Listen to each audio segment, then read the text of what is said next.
And we are live. This is Tuned In Live Podcast. Welcome, everybody. Welcome to the show. You're watching us live on twitch.tv/Arrow with a name.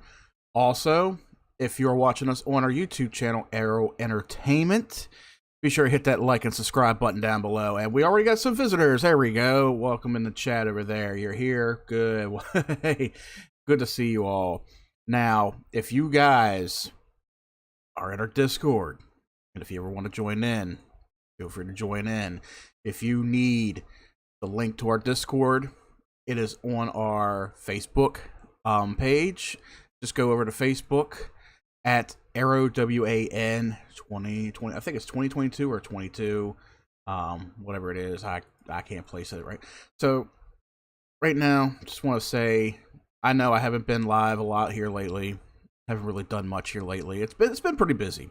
It's been pretty busy in my life going on around here, and just taking care of things around the house, doing things, taking care of the kids. Kids are back in school, of course. It's been a little over a month for that and stuff. I join in. You mean the shoe? Yeah, go on ahead. Hop on in.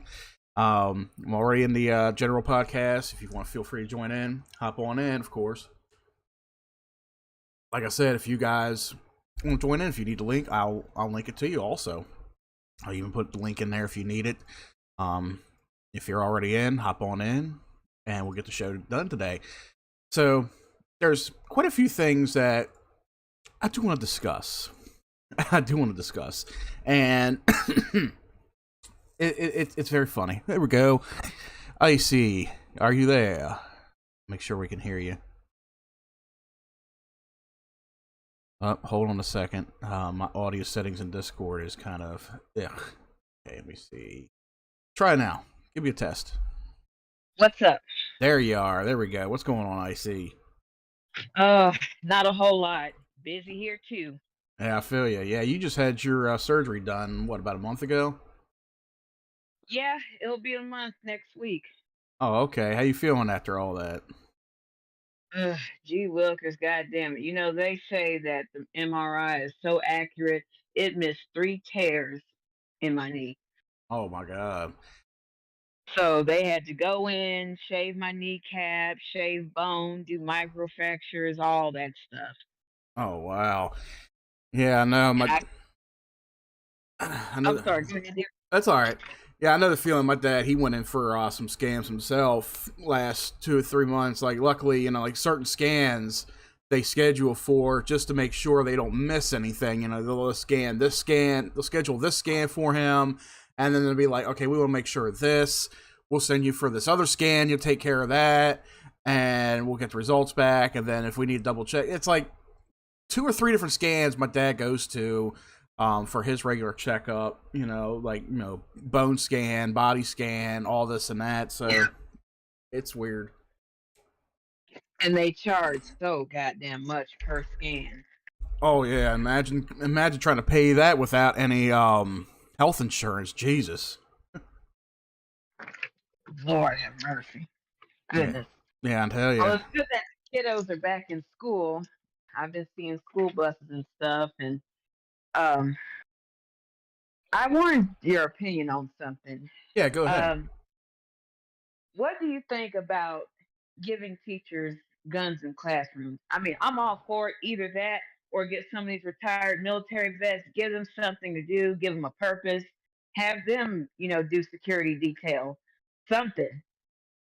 Oh, trust me, I thought about this myself a few times in the past, where I understand where they say, and this comes up after the last school shooting. Where was that? Down in Texas or something? Uvalde, yeah. And they were trying to sit there and say, oh, we need, oh, hey, what's up there in the chat? Where they're like, oh, we need gun control in school, like this guy, he just drove on site with an AR or whatever he had, we need gun control. Guns kill people. And I'm sitting here this morning reading or watching a video of Dumbass in the office. He's talking about how ARs kill. Yep. And then he's like, oh, they kill people. And then they defend people and they defend America. I'm like, dude, you're fucking, what the fuck's the word? Contradicting himself. Thank you.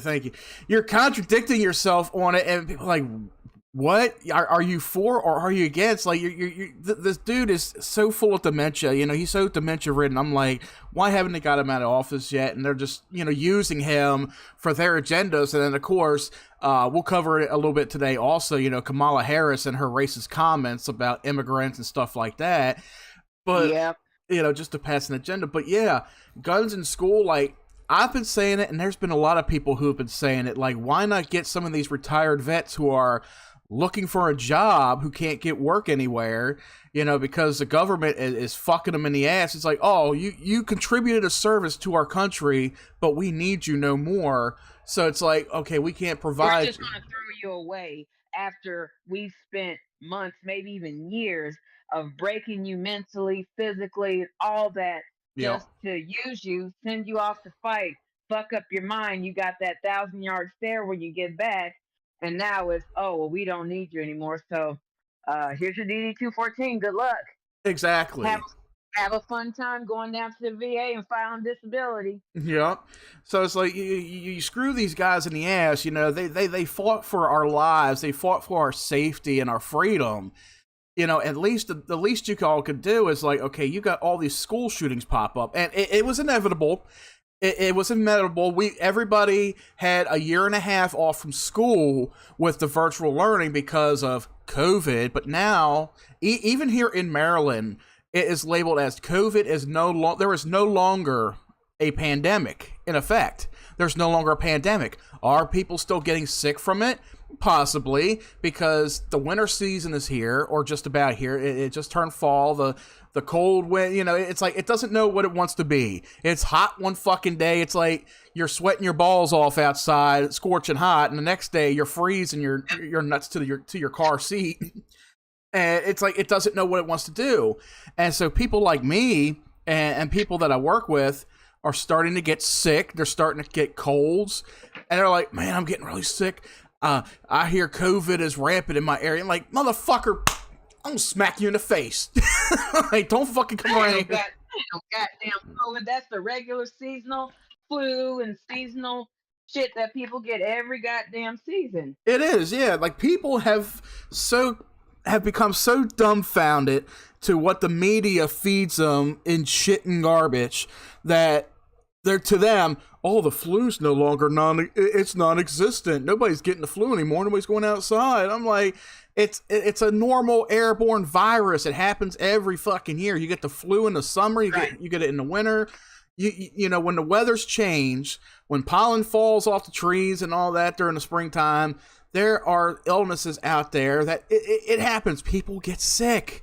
You got your common colds, you got your flus, you got pneumonias, and if you're somebody like me and you, if we had chicken pox back in the day, we got a fucking shingles virus to look out for if we're not careful. Exactly. So I'm like, get it together, y'all. I don't want to hear no more COVID shit. Oh, COVID's still a thing. Like, bitch, shut up. So, getting back to the school shooting, kids have been out of school for a year and a half. There's been no reported school shootings. There's been no school shootings. I've heard of a couple cases in the county I live in where, one of the little kids, he had a Nerf gun showing on camera, and they had to take him off from school and suspend him or what. I'm like, you're going to suspend him from virtual learning because he's playing in the background with a Nerf gun? What the fuck's wrong with y'all? Just like, okay, this story made the news years ago, and some of you in the chat, you may remember this. A school in my area, just right up the road, a young boy, it's an elementary school, he got suspended for eating his Pop-Tart. He ate his Pop-Tart in a certain way. He shaped it into the shape of a gun. He chewed off. I remember that. Yeah, it was right up the road from me. I didn't even know. And I was like, yep, Park Elementary. And the father, he was pissed with the school board. He was pissed with the school. I can't remember if he filed a lawsuit or anything against him for that, but that was something else. It's like, I'm like, what the fuck are y'all doing? What the hell's wrong with y'all? It's a kid. This things happen. You ever play Cowboys and Indians when you're when you were a kid? You know, you want to suspend a kid for, you know, eating his Pop-Tart, holding it up to his friends and going bang bang, and these motherfuckers flip. That's your typical Democrat right there. You know, there must be fucking Democrats in Maryland. Like, even though it's ran by a Republican, and he did a okay job, but for the most part, you know, he did a good job, you know, with doing what he did. There were some choices that not a lot of people agree with. Just like when Trump was in office, even though there were some things that Trump did that not everybody agreed with, you know, they were like, what the fuck you doing, man? But still, Trump did a much better job than this idiot that we got in there now that some of y'all, you know, brain dead, methed up motherfuckers are voted for. Like, Jesus. But yeah, with when it comes to schools and you got more and more school shootings on the rise, it's like you're making the schools. Well, the schools are already a gun-free zone. Gun-free, it's like nobody's allowed in the area with a firearm, except for a police officer, you know, because they're responsible. Right. Okay, it's like, okay, a gun-free zone. Now, does that abide to the criminals in the area that are carrying a firearm? Because they don't give a shit about the law. They don't. They don't give a shit about a sign that says gun-free zone. They're like, oh, look, I can go shoot this elementary school up. Ain't nobody going to have a gun in there, and I don't see no police cars around. Like, I swear that the demographic of this fucking country, it gives me an ulcer. It gives me a really bad ulcer when I see this kind of shit. It's like, okay, you got a gun-free zone, and you're all sitting, and then you got the school board, the liberal school board saying, put up more of them gun-free zone signs. That'll keep them criminals out. Yeah, but then you got these... No, it won't. No, it won't. Because what I have learned growing up, I am 29 years old. I'll be 30 next year in July. What I have learned is that if somebody is determined enough to do something, regardless of whatever signs you post, you know, how much y'all argue about it on TV in the Senate room, they're going to do what they want to do. Yep. Exactly. If somebody's mentally ill and they walk up in there with a damn AR-15 and just get to shooting, I guarantee you there is nothing that will stop them. They're determined. They're going to do it regardless. Exactly. Anybody with a firearm and a mission, they're not going to stop. Like, take a look at Columbine. Those two kids were fucked in the head. You could read the story on them over and over again. You know, this was at the period in the 90s where they were trying to blame video game violence for what happened. Oh yeah, Halo and all that stuff. Yeah, I remember that. Yeah, they were trying to blame, you know, Doom and all those other violent video games that came out. They were trying to blame Marilyn Manson because the kids listened to Marilyn Manson. I'm sitting here like, okay, let's say you give me an AR-15 and I go into a high school. Let's just give you all a scenario. If I go into a high school with an AR-15 and I start firing away, I don't give a shit who the hell I hit. You know what my background's going to be? Hey, I was 5-6 years old watching Barney on PBS. I was watching Barney when I was a kid. I grew up listening to Loretta Lynn. By the way, rest in peace, Loretta Lynn. I was eating my vegetables like a good little boy. That's the story I'm going to give. I mean, what are they going to say? Oh, Barney is violent. There's actually a documentary coming out called I Love You, You Hate Me on Peacock. It's like, this guy, he shut up a high school because he watched Barney. He listened to Loretta Lynn. Holy shit, we got to take her music off of Spotify and Apple Music. Because these people have driven this guy so insane to the point where he's firing a fucking assault rifle. Now, mind you, AR stands for Armalite rifle, but not in the eyes of a Democrat or a liberal. Because AR, oh, that's an assault rifle. Like, you got to understand, you got to know your guns before you can damn them, before you can disgrace them, you know, in your eyes. But... Yeah.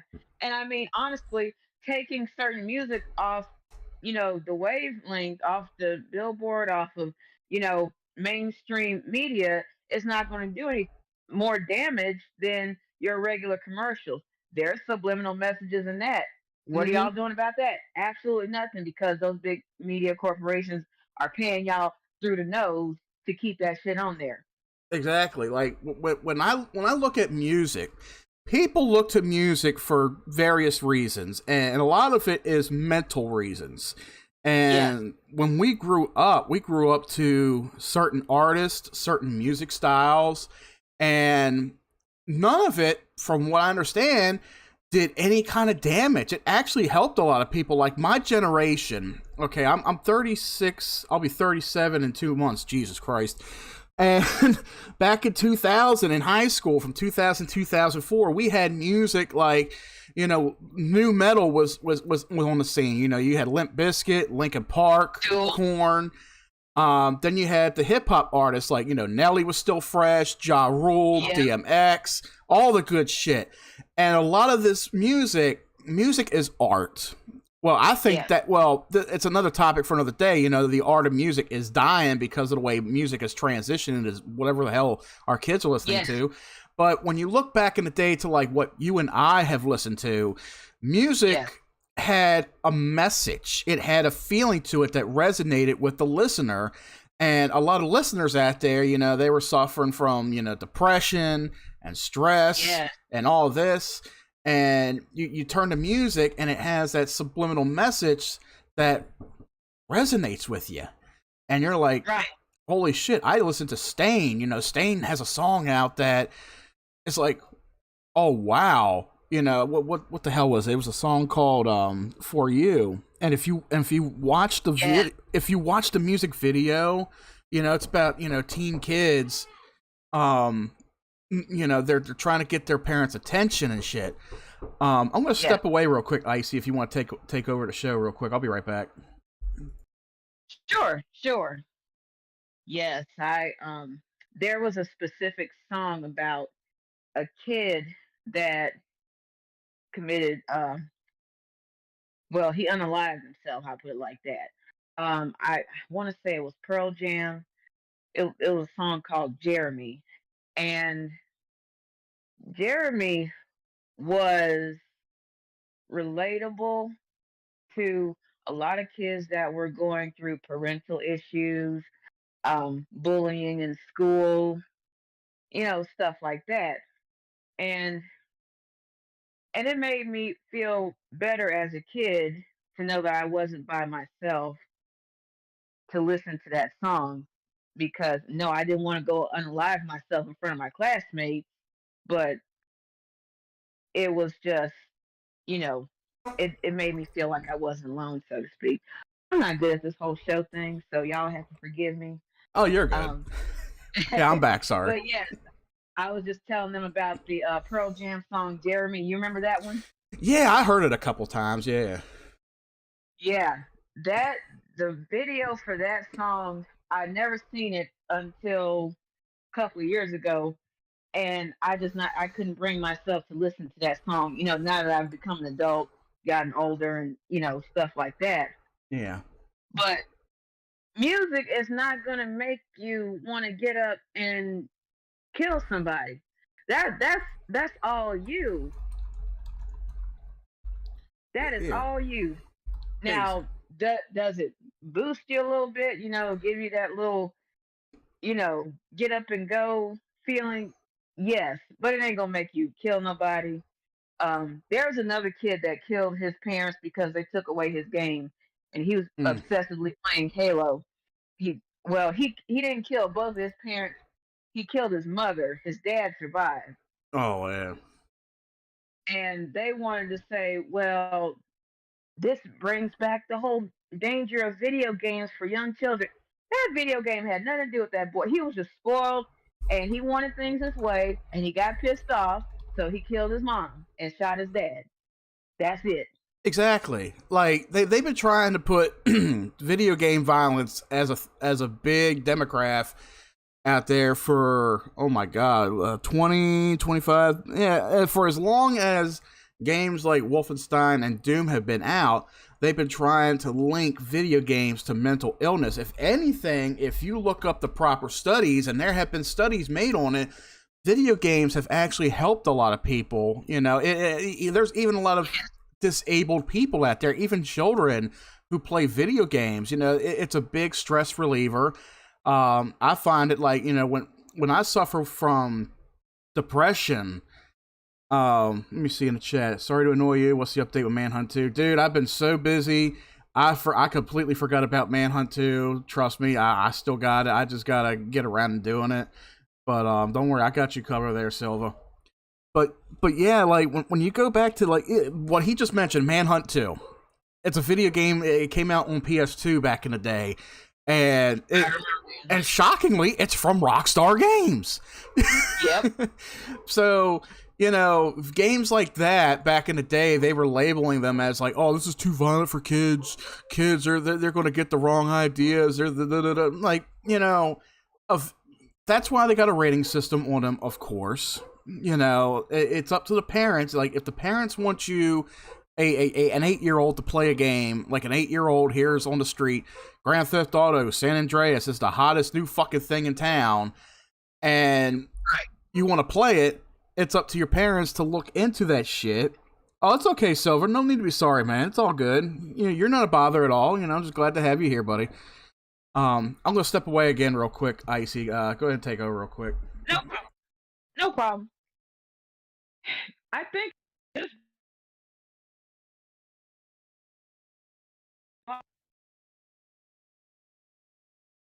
sorry about that. I just bought my husband the new I think it was Hitman or something like that. For his PS5. And let me Hitman 3. And let me tell you, I mean, that game is something else. And All right, that's good. I'm back. You still there? Yeah. Okay, Yeah. I wasn't sure if you cut out there for a second. Yeah. I was just telling them about Hitman 3 that came out a little while ago, but it's so freaking good though. I really enjoy that game. Yeah, I played a little bit of it myself. I got to transfer it back to my hard drive because I've explained it a lot on here with the new game consoles. Like, if you got the new Xbox and you download a copy of the game that's meant for Series X or S, you have to install it either on the internal drive or the expansion card that you have to buy separately with it, because newer games, they run at a higher frame rate. They run at 4K. They have shortened the loading times on them. It's a bunch of different little technical stuff that they did with the games that you can't play them off a regular external hard drive that you can connect to it. You could store them on there, but you can't play them. So now I'm like, I got a couple dozen or more games on my console, even in storage, that are SX upgrades, and I'm like, if I want to play Hitman 3, I gotta transfer this game from my internal to my external storage just to, move games around. It's like shuffling a bookcase or something. I'm like, yeah, I'll eventually play it again one day. But right. But Anunnaki, gaming is therapy for sure. It definitely is. And like I was saying, whenever I'm depressed, and I've had depression for years, and video games, when you get into something, when you start focusing on it, it takes you out of your reality and puts you into a fantasy world where that's all that matters, is that fantasy world. That's all that matters to you, and you're focused on it, and it changes your mood. It really does. Oh, it does. We'll get to that there, Silva. Jeffrey Dahmer series. we'll get to that in a little bit. Jesus. People are acting like Jeffrey Dahmer is just this brand new. No, he didn't start killing, cutting up, eating people out of nowhere. This happened back in the 80s. So, I mean, and people are romanticizing. Oh, well, he's so handsome. Like, why, how did he become a serial killer? Why are people like this?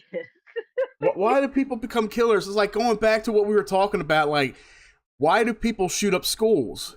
They have a Right. fucked up fantasy in their head that they have to complete something, that they have to, they're on a mission to do something. You know, like, Yes. so to go back and answer your question real quick, yes, I do believe there should be some kind of security when it comes to schools. You know, whether you're hiring Yeah. a veteran, somebody trained and skilled with a firearm, even if it's a teacher. Now, I know a lot of teachers, they there's been horror stories of teachers getting a little bit of, come here, I'm gonna beat your fucking ass, you know, that kind of thing. Yeah. Because look at the kids that go to school nowadays. It's like, Some of those kids are bigger than you are, and they're whipping your ass. Hell yeah. exactly, like, I would hate to see a teacher whip out his Glock 13 or whatever and start firing at them and start hitting people in the class, you know. But if a teacher had, I would say, do a very thorough evaluation, a background check on them, you know, with their mental record, and be like, okay, this guy is stable, he's good enough to handle a firearm, you know, he's trained for it, we'll let him have it. Because let me tell you, seeing a lot of these videos of, you know, teachers and people demonstrating how to lock classroom doors with chairs, bolting them behind them and shit like that, like, yeah, this will keep us safe. I'm like, okay, for how long? Because a lot, you know, a lot of these shooters, you know, depending on what their mission is, what their objective is, they could be going for a specific person, or they could just be going for a body count. They're going to find ways of getting into a classroom. They're going to find ways of increasing their body count. You know, you think that door is going to hold them? Like, some of these motherfuckers out there are stronger than Superman. They'll rip that sumbitch off. And then there's a possibility of, okay, how strong are these doors? A lot of these doors are made of wood. You know, it could be real thick wood, but it has been demonstrated. It has been experimented with, you know, and you can watch these videos on YouTube, like, how strong are bullets? What type of bullet can penetrate the thickness of the wood of the door? You know, can it go through? Like, you know, if there's a group of kids hiding in the back corner away from the door, that, you know, and the shooter sees where they're at, all they're going to do is just start spraying through the fucking door. You know, you got to take certain measures. Like, my thing is, whenever a school shooting starts, or looks like it's going to start, there should be somebody on site with a firearm. There should be no reason that the shooter should have any kind of entryway inside of the school. There should be no way that they should make it past point A. They should not make it past that door. If they're walking across the school parking lot holding an AR-15 and a stick of dynamite in their hand, and you see them coming, there should be no reason for you to go running into the fucking run back into the building. You know, you got to do that for safety, but you should have somebody on hand who's alert, even if it's a police officer. You know, because yelling "stop" is not going to stop them. You know, if they're it's not. And they're gonna turn around and shoot your ass. Exactly. You have to be prepared. You have to take the gunman down before there's a body count that starts adding up.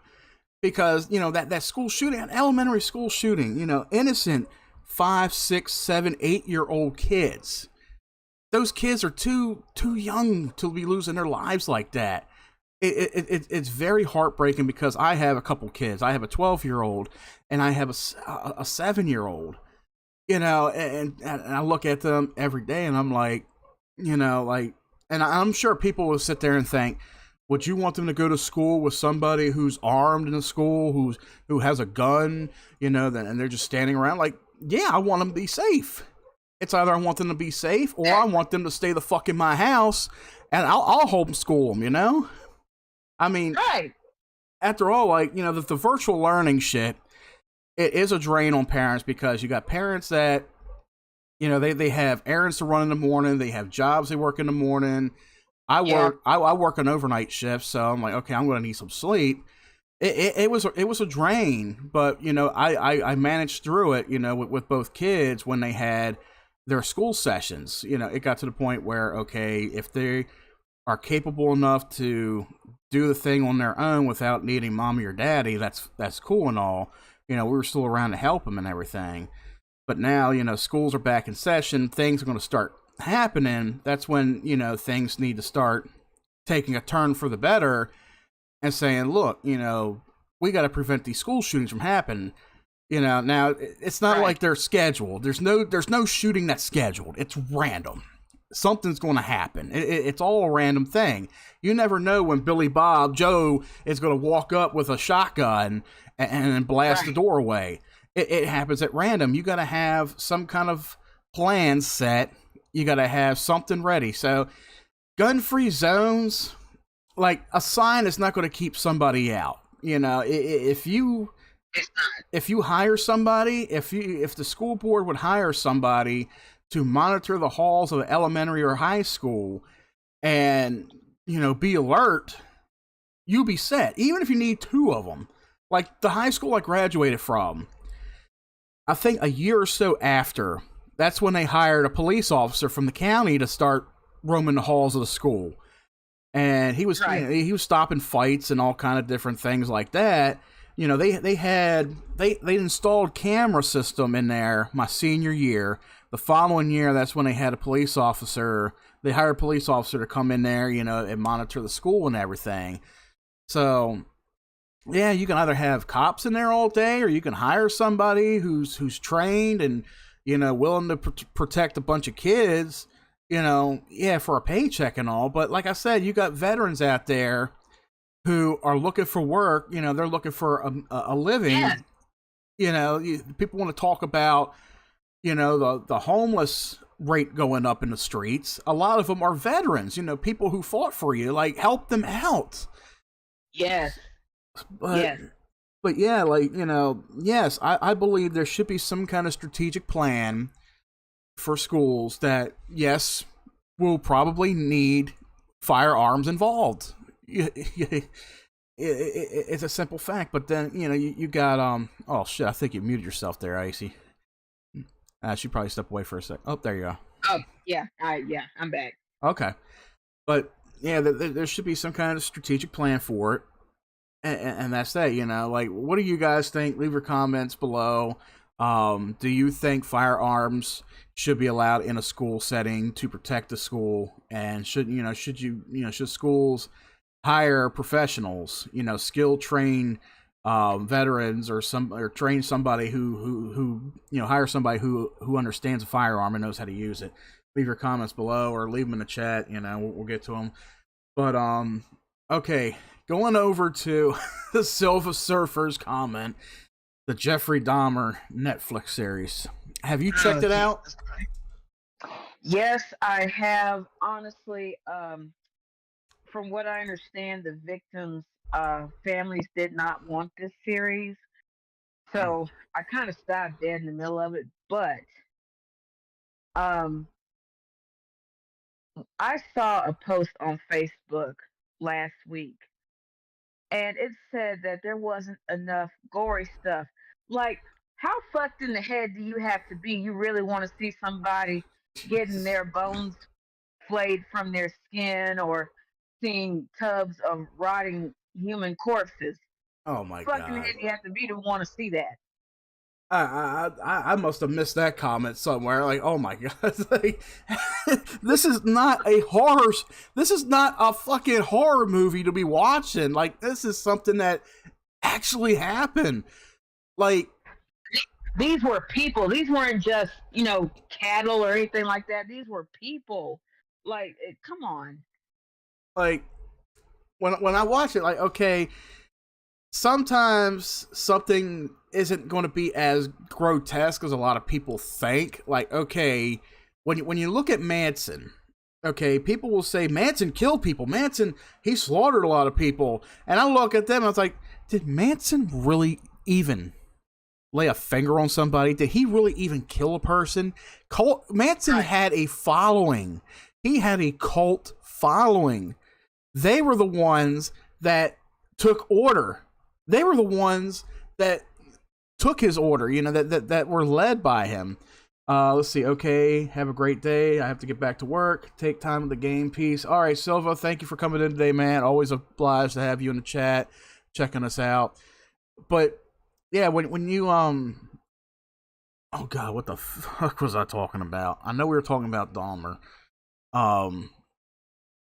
No, Manson. Okay, I was talking about Charles Manson. This motherfucker, you know, he I think he died, didn't he? Didn't he die in jail? I know he I was. think so. Let me look that up. I think he died in the last couple of years. I believe. He was denied Yeah, parole a lot. See, Charles Manson.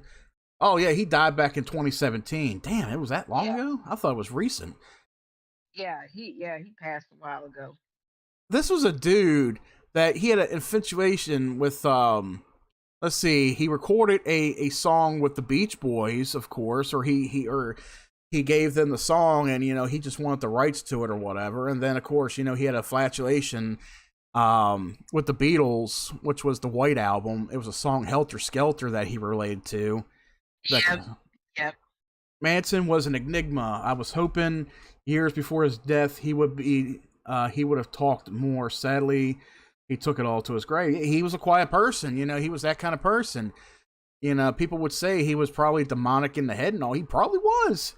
He was a very disgusting person in a sense. You had his followers that were going out. They murdered Sharon Tate and some of her friends. That was horrendous. It was like, even when I've read who her husband was, like it all fell into place and shit. Because I was reading up more on it years ago, and it's like, holy shit, Sharon Tate's husband, he's the one who directed the movie Rosemary's Baby. I was like, oh man. Yep, Polanski, Yep. I don't mean enigma in a good way. Yeah. So it's like Manson, he was the mastermind behind a lot of things. He just had his people go out there and do these killings for him. Now, they didn't do anything like mutilate bodies. They didn't cut heads off and boil body parts and shit. You had a lot of sickos out there. And mind you, like, you don't have too many serial killers out there right now, at least not that I know of. There probably is a serial killer out there somewhere in the United States or somewhere over in the UK or Europe or whatever, but you gotta look at it, like, ever since the 1800s, you had Jack the Ripper back in, Mariol, I think it's England or whatever it was. He was over there in Europe. Jack the Ripper, he was murdering hookers, and he murdered, I can't remember how many. It was a good bit, but then he stopped. And then over here in the U.S., like picking up after the war and shit, you got people like Manson, you got Gacy, you got, oh God, who were the other one? There's a Zodiac killer. There was like so many popular names out there. And of course, Jeffrey Dahmer, this guy, homosexual in a way, he was going out there, making boyfriends, meeting guys, getting them drunk, taking them back to his place. They were doing certain things. He would have his way with them, and then of course he'd kill them. He would fondle their bodies and shit like that. I think he was one, Albert Fish. I heard that name too. That's right. Oh God, that piece of garbage. Mm-hmm. Oh my God. I remember hearing that name. But yeah, you got, Dahmer, he's fucking cutting bodies up and shit. Oh, I got Fred in my icebox. You want some Fred? I was like, what the hell? I hope that's slang for tuna. Like, this dude, he was sick. Like, I think with somebody like Jeffrey Dahmer, the sickest part is not the mutilation of bodies or the, disposal of bodies, him cutting body parts up and shit. That's not the sickest part of the whole story behind him. The sickest part is the mentality that he has behind him. Like, what causes this guy to do what he's doing, to manipulate other men and to coming back and just doing this to other human beings. It's like the mutilation, the cutting up of the bodies. That's just not even the tip of the iceberg. That's just the emphasis, the emphasis on it. It emphasizes how grotesque the setting is between him and the victim. The guy that lived on Fox Hollow Farm, they are still finding bones all over the property to this day. Yeah, Bowmeister. Erd Boom. Bowmeister. Okay. Shit, Yeah. they might find what the fuck's his name? Jimmy Hoffa there. They might Oh find him. God. He's,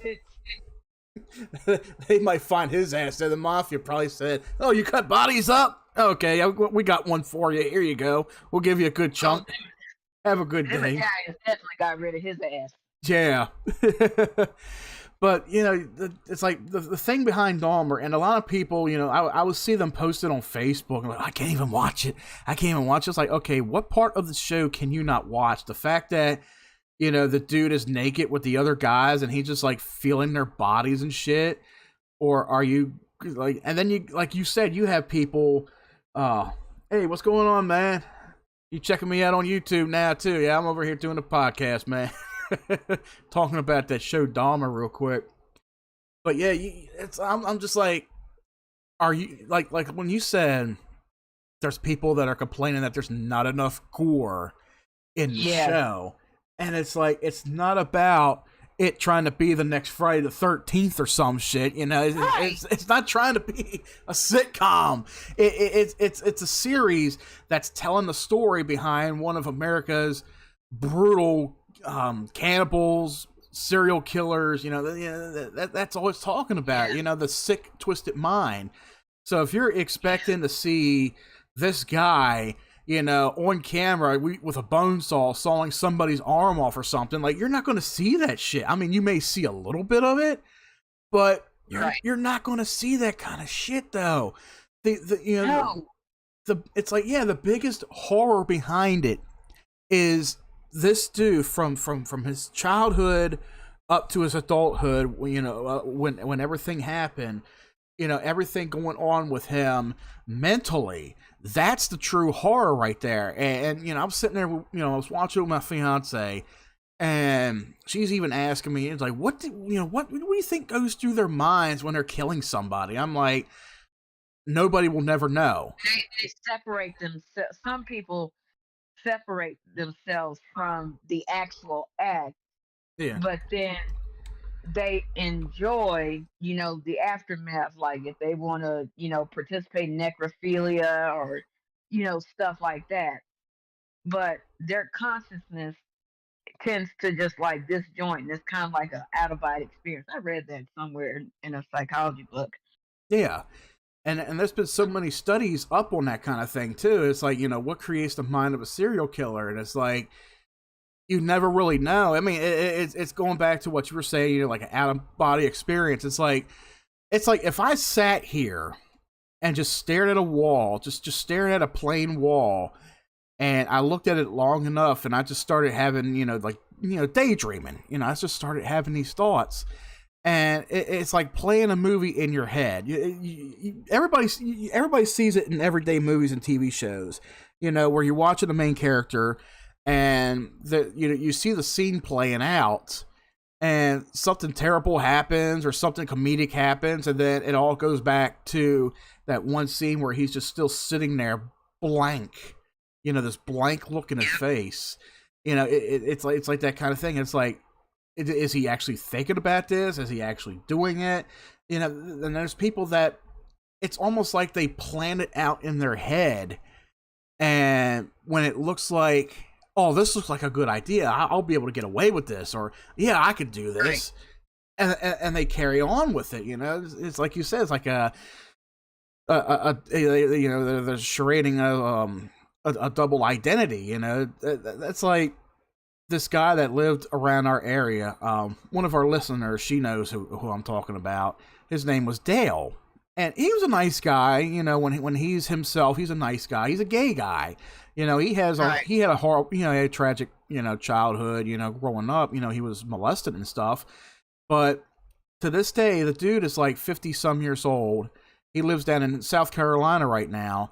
And he parades around in drag. He dresses up like Madonna. He dresses up like Britney Spears, Kesha. He has the blonde wig.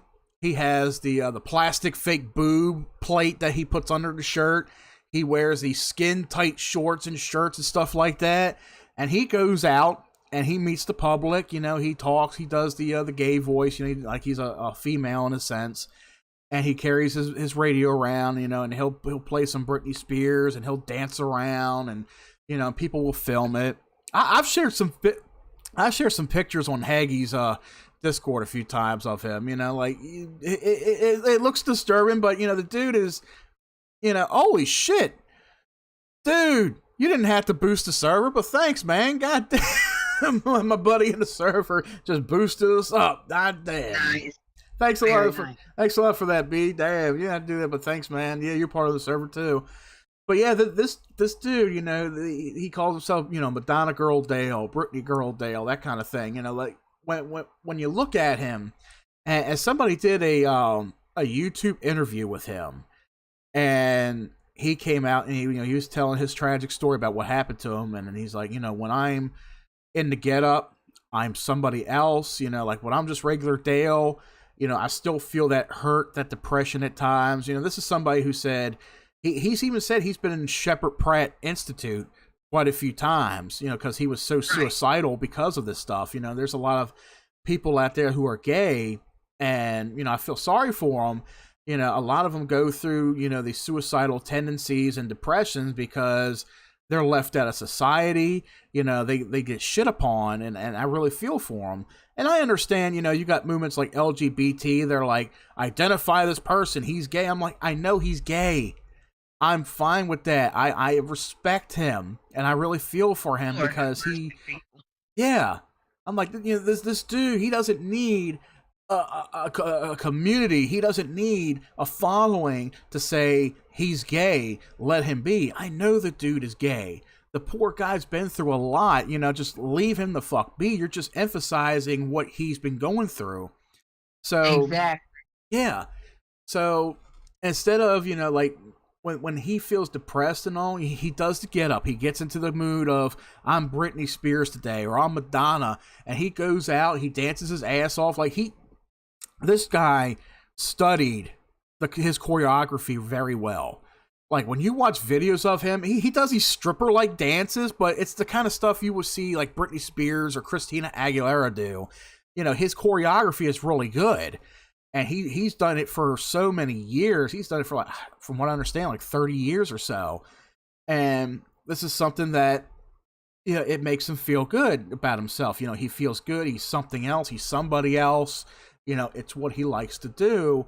And the more you come to an understanding with him, the more you talk with him, and you'll understand why he does it. And it's like, okay, that's cool. You found something to cope with what you're dealing with. Because when I met this guy, when I met him 15 years ago, just about, and I was like, what the fuck's wrong with this guy? Like, I didn't know who the fuck it was. Like, there was even a time I was at work, because I used to work at a library in the area that he comes to, and I have to wear glasses to see afar. Like, if I don't wear glasses, I can still see. I'm like close-sighted range. But I can't, if I see afar, it's like I can't make out certain things. It's not like it's blurry, but I know it's there. And I come around the corner of the building, and I see him walking up the sidewalk with this young girl. And all I see is, in my mind, this hot-ass blonde walking up the sidewalk, and and she waves to me, And I wave back. I'm like, okay, who the hell is this? I'm like, don't get me wrong, she's pretty hot. I'm like, who the hell's gonna sit there and wave to me, I'm like, I gotta go in and check this shit out. So I go in, and he's standing there at the counter and get up. I was like, oh fuck. I turned right back around, walked out. I was like, I just said this motherfucker's hot. I was like, oh, I didn't know it was him. But I'm like, but after all that, like, I talked to him quite a few times. He is a nice guy, he's really friendly.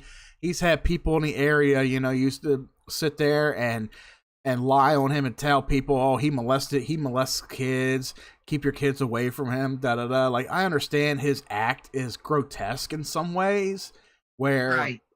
Not grotesque, it was very, I forgot what the... It's too much. It's too much. He tried going on to a TV show. I think it was like not America. I think it's America's Got Talent. Risque. The word's risque. His act is too risque. And a lot of parents will say, oh, okay, this is a guy out here in underwear and a bra, and he's dancing in the street, and I don't like this. I'm like, yeah, that's fine. I mean, the police ain't gonna do anything because he's technically not naked. I mean, how many girls do you see out here walking around in short shorts and tube tops and shit? So it's like you can't really do anything, and plus he's not really bothering anybody. He's just walking around doing his thing. It's like a sideshow attraction. Like you can either watch or not watch. And unfortunately, yeah, if your kid ends up walking up to him and say, "Hey, Dale, do a dance for me," and they want to stand there and participate or watch, I'm like, I mean, that's their choice. I mean, unless mommy and daddy come by and say, "Stay the fuck away from him," but the dude is harmless. He really is harmless. But yeah, it's like that's an example of somebody with two separate personalities right there, but he does it for a reason and he's not harming anybody. Whereas you go back to somebody like, Jeffrey Dahmer or any kind of serial killer like Gacy, John Wayne Gacy. That motherfucker was a kid's birthday party clown. He played clowns at birthday parties. This motherfucker killed people. You don't know anything about him. Just like with Charlie Manson. Manson, that motherfucker, he was striking to have record deals and shit back in the 1950s and 60s and all. And he led a cult. Manson never really even killed anybody. He had people do it for him. This motherfucker's like, hail the devil, go kill this bitch because, she lived in this house. Like, I've seen movies and documentaries and stuff like that. It's just like, somebody as mysterious as the Zodiac Killer. Somebody who's faceless, who sends these messages to the police. He's like, you can't trace my my fingerprints because I wear gloves and I don't write in a particular way. I just make up notes with letters cut out of a newspaper and glue them to a piece of paper. That kind of thing. Right. But people like sickening like that, it sick and twisted in the head. Especially like Jeffrey Dahmer. That's the most horrific part of a serial killer is you don't know what's going on in their head. Jeffrey Dahmer could be thinking of 1,000 ways of what he can do to you. You could sit there watching him and you thinking you're safe. You think you're going to be safe, but back in the back of your mind, you're like, I'm not going to make it out of here alive. This guy, he has plans. He's got me here for a reason. And you don't know what that reasoning is.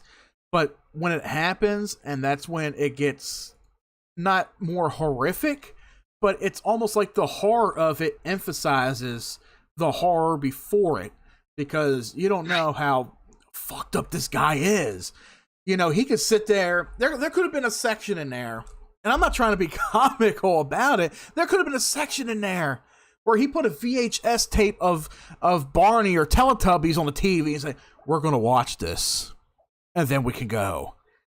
Like, Can the adult mind focus on watching maybe a 5-hour block of Barney, and that's enough to turn somebody into a serial killer in this day and age, I guess. It's like, I can't take it anymore. I can't. That's the kind of torture you would see down in fucking Guantanamo Bay or something. It's like, take away the waterboarding, put on the worst TV show in history. Put on something that's like. Have you ever watched The Walking Dead? Yes, I have. How far up in the series did you get? I got to where the little boy had to shoot his I think he had a crush on her or something, the other little girl. Yeah. I got that far, and then I don't know. After a certain point, it just kind of gotten a bit too much for me. Was that the season where Negan came in? I think so. Okay. Yes. So there's an episode where it was after season 7, episode 1. After, Negan made his grand appearance and he killed Abraham and he killed Glenn. He took Daryl with him. He said, I'm taking this guy with me. Daryl, of course, he's still alive and all. He made his way out of the sanctuary during season 7. But there's a couple episodes in season 7 where Daryl is in a cell and he's either naked or he's wearing a poncho, and they're playing this fucking song over and over again. It's like, we're on Easy Street. And it's just looping over and over and over again. And it's like, this is the kind of torture that he does. He plays this cheery little song, and it's like, it's catchy the first couple times, but then you're sitting there in a blackened cell, no windows or anything, no lights, and you got this guy who just like randomly turns the song on full blast, and you're forced to sit there and listen to it. Like, that's the kind of thing that would turn somebody. I'd be like, oh my God. I'm like, if this motherfucker doesn't break out of the cell and mash your head into a wall for that shit, like, damn. It's like, sometimes it's the little triggers about it, that it really sets you off. It's a triggering mechanism, It's like something that really gets to you, and it really irks your nerve, and then it irks your last nerve, and you're like, all right, I'm done. You're gonna die, that kind of thing. But when you watch something like, when you have a deranged serial killer like Dahmer, and of course, if they focus on his childhood, there are some things, like during childhood period that are also triggers as well. You could have parents who violently fought with each other. Maybe, your dad killed your mother killed your dad, or they used to beat each other or something like that. Or maybe as a kid, like maybe you had there was even some kids who had loving families back then. But the kid, I guess it must have been too boring for him or too dull for him to where, okay, I'm going to take my G.I. Joes and I'm going to mutilate them in every which way possible. Right.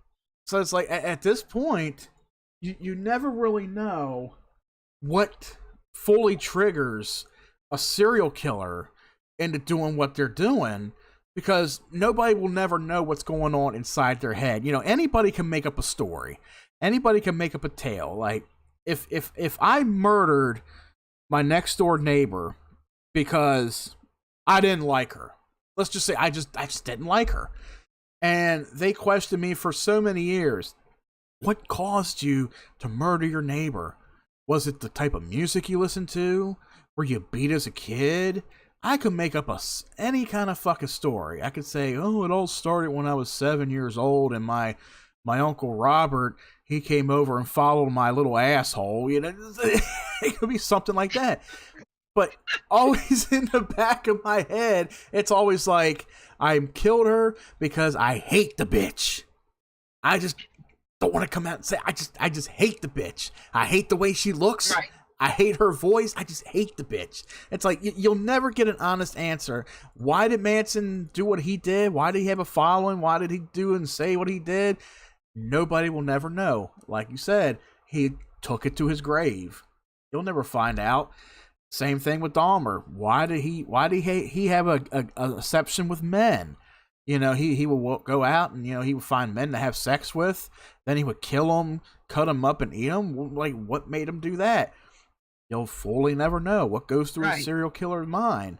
And you got years and years of studies from psychologists, from all these doctors, that are looking into it. You got all these book authors that are writing books. What goes on in the mind of a serial killer? You can find 500 different ways to explain what goes on inside the head of somebody who just murdered 100 people and got away with it. But you'll never really narrow it down to what was really the triggering mechanism behind this, this whole thing going on. And as for the Netflix show, like you said, there was people that were, very sour about them doing the series, of course, yes. That's like 2-3 years ago. And this was when Jeff was telling everybody about the story of Stephen Avery, the guy that was framed for murder, and he's still in jail to this day. And I watched the series on Netflix, And it's very fucked up. And of course, you know, Mm-hmm. people were upset that, oh, Netflix is coming in to do this. You know, Netflix, you know, we don't want you all doing this and doing that, you know, that kind of thing. But it's almost like when you get that breaking the fourth wall of a documentary like that, and it's like, oh, they don't want us to do this, then you know something's up. You know, you know something's real. Like, you know, you got a streaming service, and you got a production crew, you got people that are actually doing research into something, and they're actually getting all the facts straight, and they're getting it to where it's close to 100, you know, at least 100% correct. You know they're doing something right. Whereas, you know, with Dahmer, yeah, it's a series, it's like a documentary in a way, but it's like, how much of it are they getting right? I didn't really bother to, you know, compare facts.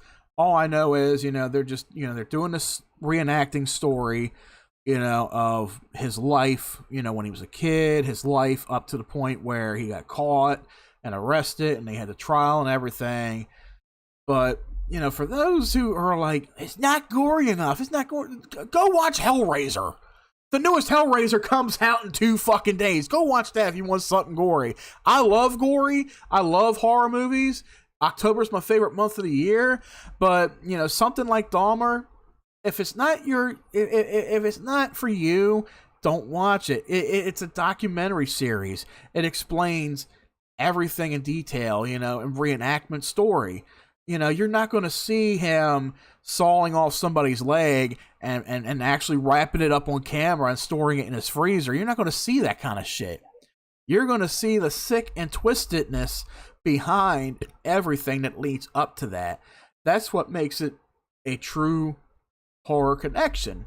You know, that's the true horror right there, is the psychological being of what goes on from point A to point B. Point B is where he kills off his victims and then he starts, you know, dismembering them and all that. But what happens from point A to point B, that's where the true terror lies within.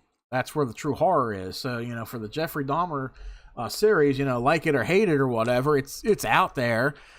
And I even posted something on Facebook, if I can find it real quick. And it's true, and I was true about it too. Where the hell is it? Okay. I was like, people out there, besides me and my fiance, who watched Dahmer on Netflix, complain about the context of the show and how they can't finish it. Did you forget or not know that this dude was an actual person in real life and named Jeffrey Dahmer? Next, you're going to tell me that Manson is like Santa Claus. Yeah, because you got a lot of young people out there right now that they don't understand. They don't know because they don't research. You know, they learn what they learn in school. What are they learning in school? Today's demographic. Oh, Joe Biden's fixing the country. The whole Black Lives Matter routine. Da da da. Oh, we'll talk about that for a little bit. You know, with the Kanye West thing.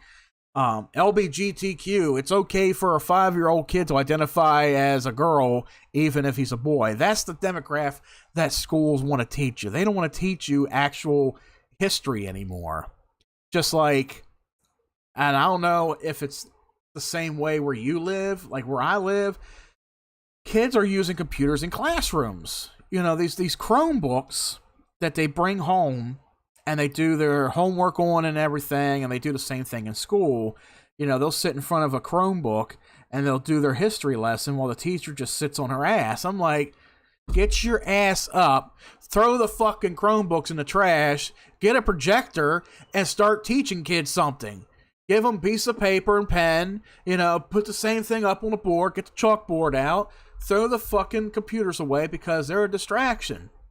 And they got kids failing using those things. And then, of course, you know, they got this no kid left behind bullshit going on. So it's like, oh, if you fail, no problem. You're going on to the next grade. We don't want to fucking see you here anymore. We don't want you to fail. Oh, but when they hit 12th grade and they graduate, you know, what kind of knowledge are they going to have out there in the real world? They're not going to have any kind of knowledge at all. Like, there's still things I don't even remember from back in high school, but I'm sitting, I'm like, okay, I'm going to have to relearn myself, but at least I know how to add and subtract and multiply. I know how to spell certain words. I know how to articulate, you know, certain things. But what do these teenagers nowadays know how to do? Nothing. Sit on a phone, make a TikTok video, hoping to be the next fucking Brad Pitt of the internet. You know, that's all they know is technology. Me, I taught myself technology. I grew up, you know, my dad, he does a lot with technology stuff and all. But that's stuff that I learned, you know. I don't sit there and use it in schools, and, you know, I use it when it's appropriate. So, switching gears here, and I'm pretty sure you saw it. What do you think about the whole Kanye West thing with him wearing the White Lives Matter shirts? I think it's him and his wife or girlfriend or whoever it is. I don't know if you've seen that. Uh-oh, did I lose Icy? Oh, she just dropped out. Oh, shit. I'm all by myself. Oh, she probably has to go to work or something. It's all good. Icy, if you're still here, girl, you know, we're still open in the Discord right there. So, yeah, apparently, Kanye West is under some fire today. Well, let me look that up there. Let me look it up. Kanye West, not Kanye.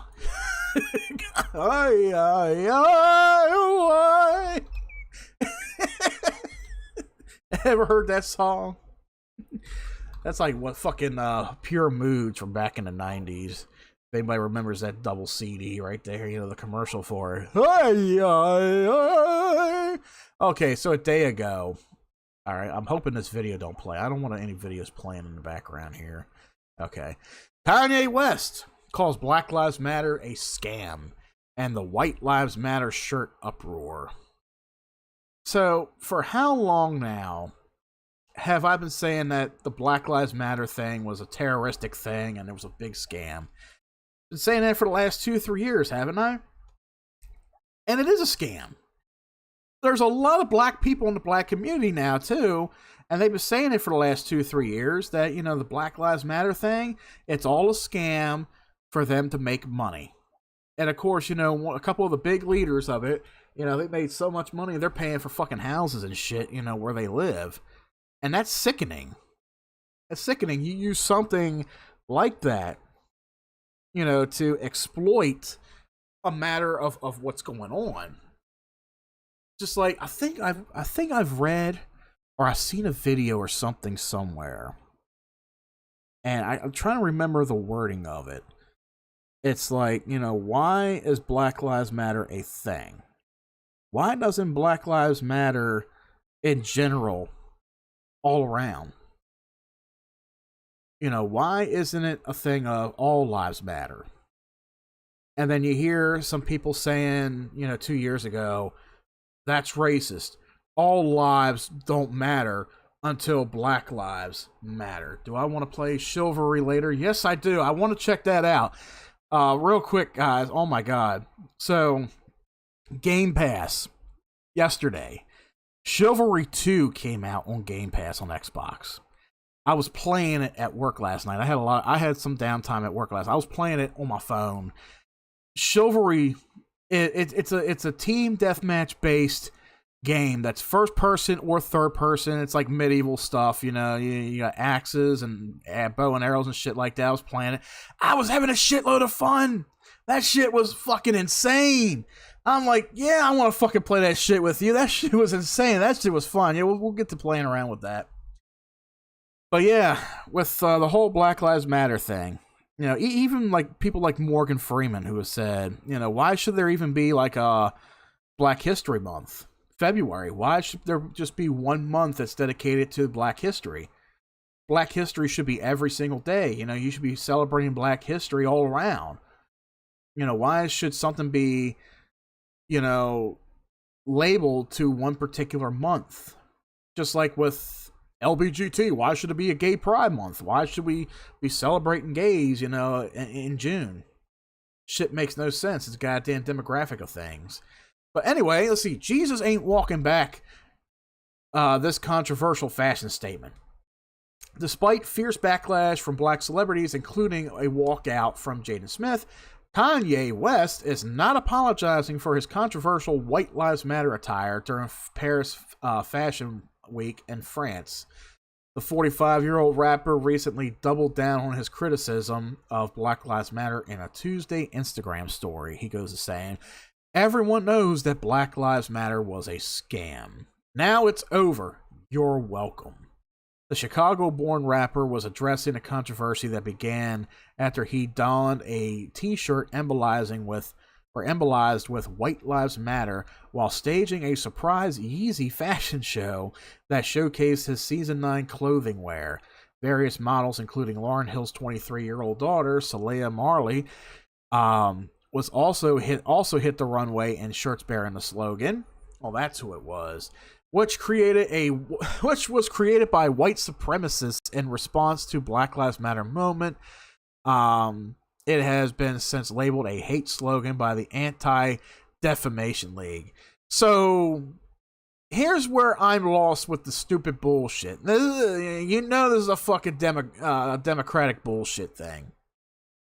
When you see somebody sit there and say White Lives Matter is hate, it's a hate slogan, you are what's wrong with America. You are what's wrong with human life. So, Black Lives Matter, that's okay. But when you say White Lives Matter or All Lives Matter, suddenly it's a hate slogan and you're a fucking terrorist? You are somebody that needs to be lined up in front of a goddamn firing squad. Jesus Christ. Needless to say, the inflammatory fashion statement sparked a firestorm of backlash from celebrities of color, including Temple University professor Mark Lamont Hill and Jaden Smith. I had to dip. Jaden tweeted out, let's see, "True leaders lead. I don't care who it is. If I don't feel the message, I'm out. Black Lives Matter. We demand a more progressive future. Kanye West decision to wear a White Lives Matter shirt is disgusting, dangerous, and irresponsible." Mark Lamont Hill has fumed on Twitter. "Some of y'all rushed to defend him. You should ask yourselves why." In response to the outrage, West doubled down on his anti-BLM antics, along with the aforementioned statement. The Jesus Walks singer also posed a conservative pundit, Candace Owens, for a picture that showed them wearing matching White Lives Matter attire. Alright, so I'm going to go ahead and take a quick break, guys. Get myself freshened up a little bit. And when I come back, we'll finish a little bit more on this, and we'll move on to a couple other topics. So, hit you up in a minute. Stay tuned. From Universal Studios, Florida, Secrets from the Horror Hall of Fame, brought to you by Nightmare. We're in Pound, Wisconsin, where 160 people lost 1,700 pounds in 6 weeks on the Ultra Slim Fast plan. I lost 13.5 pounds, and I feel great. These shakes are great. The Ultra Slim Fast plan is the easiest diet I've ever been on. They're having 2 delicious shakes, a sensible meal, and 3 great-tasting snacks. My favorite is the cheese curls. I don't even get hungry when I sit watching TV at night. So start today with Ultra Slim Fast, America's healthy way to lose weight. If we can do it, you can do it.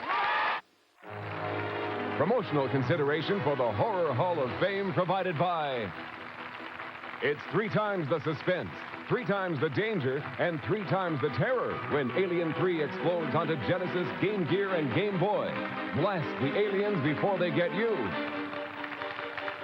Stetson Cologne, the great... Alrighty, and we're back. Welcome to the second hour. Well, we've been past it for 17 minutes now. You are watching us live on twitch.tv/Arrow with a name and live on our YouTube channel, Arrow Entertainment. Hit that like and subscribe button down below and follow us as well. You got called a racist for saying all lives matter. Yeah, I know, I would have got the same thing too. This stupid bullshit. Let's see, both celebs have been outspoken in their criticism of Black Lives Matter, which have come under fire after BLM leaders allegedly, not allegedly, they did this, embezzled money from the organization to fund lavish lifestyles. It wasn't alleged. They did it. They did it. They weren't accused of. It wasn't alleged. They did it. BLM head Shalamaya Bowers was accused of siphoning more than $10 million in fees from donors to pay his consulting film. Black Lives Matter issued a statement after denying wrongdoing. Under Shamila, whatever the fuck her name is, or his name, Bowers' leadership and the work of the Bowers Consulting, BLM GNF. Hold on, where the fuck does GNF come from? Where does GNF come from? That's a new one to me. The BLM GNF has charted a path of responsibility, the statement read. The exact opposite of what Malena Abdullah and BLM grassroots baseless lawsuits claim. I'm done with this fucking article. Jesus Christ. All I can say is, I know Kanye West is a piece of shit. Has always been a piece of shit in my eyes. I never cared for the motherfucker. But I will say, I respect what he recently did. And he has a good point. This is the first time I can say Kanye West actually did or said something that was intelligent. you know, the whole white lives matter. Like, why can't anybody say that? Oh, you're racist. You're racist. So is it racist that I'm white? Am I racist? Are you going to compare me to white supremacy? Are you going to compare me to the KKK because I'm white? Like, do you know how idiotic you really sound right now? About 95% of the black community in this country would look at you, somebody like you, and say, you're a fucking retard. You need to be either locked in a fucking rubber room for the rest of your life, or maybe you should be in front of a firing squad. Who knows? Like somebody that idiotic. Saying just Black Lives Matter is like it's like white supremacists saying black supremacy. Exactly. And that is where the country becomes divided. When you have something labeled like that, Black Lives Matter, White Lives Matter, all lives matter. Take your racist bullshit, fold it up in 3/4 in half, and shove it up your ugly ass. That's where your racist bullshit should come in at. Every life matters. I understand that we have a problem ever since the 1960s and the 70s where, you got corrupt and crooked police officers out there that are targeting black people in a sense, and it ain't right, I know. But how many white people get targeted? How many white people get gunned down by police violence? When a police officer chooses to become a fucking renegade in some way, they was, this motherfucker had a gun, I had to shoot him down. How many of us fall in that description? How many Hispanics fall in that description? How many Native Americans? How many Asians? Jewish people? Muslim people, Christians, Catholics, every race, every religion, every creed. But you want to label out black people as the number one target for a lot of shit. Get your fucking ass out of the 1700s, wherever the fuck you're at. I get treated poorly at work, as you know, for being. I feel you, man. I know. I'm there helping you with that, man. I hope you cope with that. That's stupid bullshit what they're doing with you. I know. But it's like, get your head out of your ass with that Christopher Columbus bullshit. That my ancestors came over here as slaves. You know who sold you? Your own people. It ain't like the Europeans waltzed over into Africa and said, I'm going to take some of your people and we're going to go sailing across the sea. Oh, fuck no. Your ancestors were sold by your ancestors. Your ancestors' own people. Africans were sold by Africans.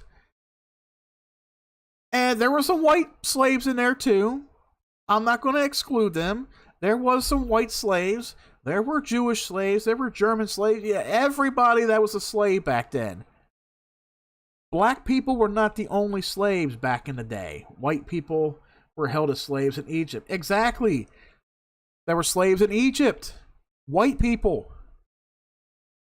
Blacks aren't just the only ones out there. They came across the sea on the fucking ship. and all. Even one of the first slave owners in America was a black person to own slaves. Read up on your history. Don't look up this shit with the Barack Obamas and the Joe Biden bullshit and the Kamala Harris and all that. Don't be looking any of that shit up. That's all garbage. Look up true American history. True American history is where it lies. I cannot emphasize it enough. People want to sit there and go, Black Lives Matter. Black lives come first. All lives matter. Nothing comes in a particular order because you say so. Obama is a heretic. Yes, he is. That motherfucker's a Satanist. He's a fucking Satanist, along with that fucking thing in the White House right now. Just like recently, and I am thankful that fucking Ian is out in the goddamn ocean right now. I'm thankful that motherfucker's out in the ocean. You know why? Because here in Maryland, we suffered with 5 days of fucking rain. My goddamn yard is a fucking swimming pool because of this shit. Now, I understand Florida had it much worse. Same thing with the Carolinas and all. We got, it wasn't a hurricane when it hit you. Bullshit. It's the remnants of the hurricane. It died down from a Cat 1 to pain in the ass. That's where it was. That's where it's at right there. So we were stuck in the remnants of Ian for 5 days since Saturday. Nothing but rain. Even when it felt like it was letting up, it would come pouring down, and I had to work out in the fucking shit. Well, my poor buddy right there in the chat had to work out in the shit too. God damn. Thank God that motherfucker's gone. Fuck hurricanes, man. My goddamn backyard is a fucking soaked swimming pool right now. I'm waiting for the goddamn ground to soak it all up so I can go outside and do some yard work, But thank God that shit is finally done. But getting back on track, did anybody see the bullshit that Kamala Harris had said recently? And what Joe Biden said recently about everything that was going on in Florida with the whole hurricane situation? You got Kamala Harris saying, why don't we hire some immigrants to help out down here? You're all in need of, this and this and that. We need to bring some immigrants in to help y'all rebuild. Immigrants, huh? Where were you motherfuckers at a month and a half ago when DeSantis was inviting them into his summer home? You all were pissed. But yet, when Biden hit office, he gave two shits. He gave two shits about the border down in Mexico. He gave two shits about, all those illegal aliens, the immigrants coming in over that border. Especially a lot of them that were fucking criminals, serial killers, drug traffickers. He gave no shits at all. Oh, let him in. DeSantis, he invites some of them to his summer home. You all flip your fucking shit. True Democratic style. And then now you got Kamala Harris is like, we need to bring some immigrants down there to help you all rebuild. Da-da-da-da-da-da. And then you got fucking Biden. Hey, man, let's get some vanilla ice cream, and Donald Trump did this, and this motherfucker comes out, and he's saying the first group of families that we should help with this pandemic, with after everything that has, gone tragically wrong, black families come first. We should help the black families. Fuck the white families. Fuck Jim Bob down the road with his family of 5 kids and a fucking wife who's floating in their fucking living room on a couch right now. whose fucking toaster is swaying across the riverside in their bedroom waiting to electrify them. Fuck them, right? You're going to go fucking racist, full fucking racist, and say, oh, black families are going to come first. We're going to restore their houses. We're going to restore their power. We're going to do this and that for them. Like, what are you trying to fucking secure? You're not securing a black vote. The Democrats lost. Get over it. Come this November, Republican is making a grand reappearance. You know, fuck the Democrats. Democrats have just fucking shat on this country in the last 2 years. You're not securing a vote with any fucking body. And then in 2 years, when he's voted out, a Republican is going in his place. Whether it's Donald Trump or DeSantis or whoever the fuck is going to be running. Ain't no goddamn Democrat getting in office again. Because we all just seen what the fuck just happened in the last couple years. Donald Trump has warned us. And a lot of y'all ignored it. Look what happened. Donald Trump is like the fucking Simpsons. He predicted the whole goddamn thing. Trump predicted it. Look what happened. Inflation, high gas prices, high food prices, stores not getting their fucking supply and demand. All this shit is going down. But y'all had to sit there and say, we don't like Donald Trump, that orange hair freak. We don't like him. Fuck him. Yeah, let's bring in the old bastard. You know, he may talk a bad game. He may not know what the fuck he's talking about. But yeah, we got to get Donald Trump out of there right away. Yeah, fuck old Trump. Yeah, what happened? Now a lot of y'all are fucking running with your goddamn tails tucked in between your legs.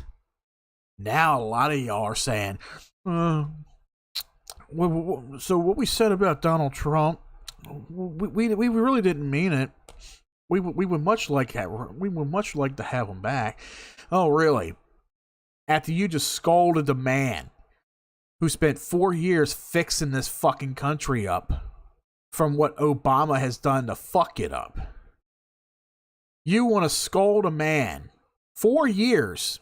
4 fucking years. We have not had a single war outbreak. We haven't had a single fucking war anywhere. Because all these countries, Russia, Korea, China, all them motherfuckers, they knew Trump was serious. When something came up, oh, Trump was on their ass. Like white on rice. He was right fucking there. Oh, you want to fire a missile? Oh, you want to invade this country? Oh, well, guess what? You're next. These people, they feared, but they respected Trump. They respected him. He didn't just come out like a bully and say, I'm going to bomb your motherfucking ass. No, Trump went out and he visited these people. He got scolded for it. Oh, you're meeting with Kim Jong-il? You're meeting with Putin? Oh, you love Putin? It's like, no. He's just doing what he's doing as a leader to keep order in this fucking world that we live in. You know, he's meeting with all these other leaders around the world. He's doing what a president should be fucking doing. And now you got Biden who's trying to follow that suit, but also play Billy Badass and say, oh, you want to go in and attack the Ukraine? Oh, well, you big mistake. We could fire a million missiles that we have and give me some ice cream and then walk off, you know, all like lost like a little puppy, you know? So what's going on right now? You got Russia trying to invade Ukraine, and then you got idiots over here like, oh my God, Ukraine's being invaded. We got to help them out. We got to send them all our money. We got to send them all our guns. Oh my God, help the Ukrainians. They have a fucking army over there. Let them help themselves. We need fucking help back here. But instead, you want to send them all of our stuff. You want to send them all of our money. And guess what? We're paying high prices for fucking food.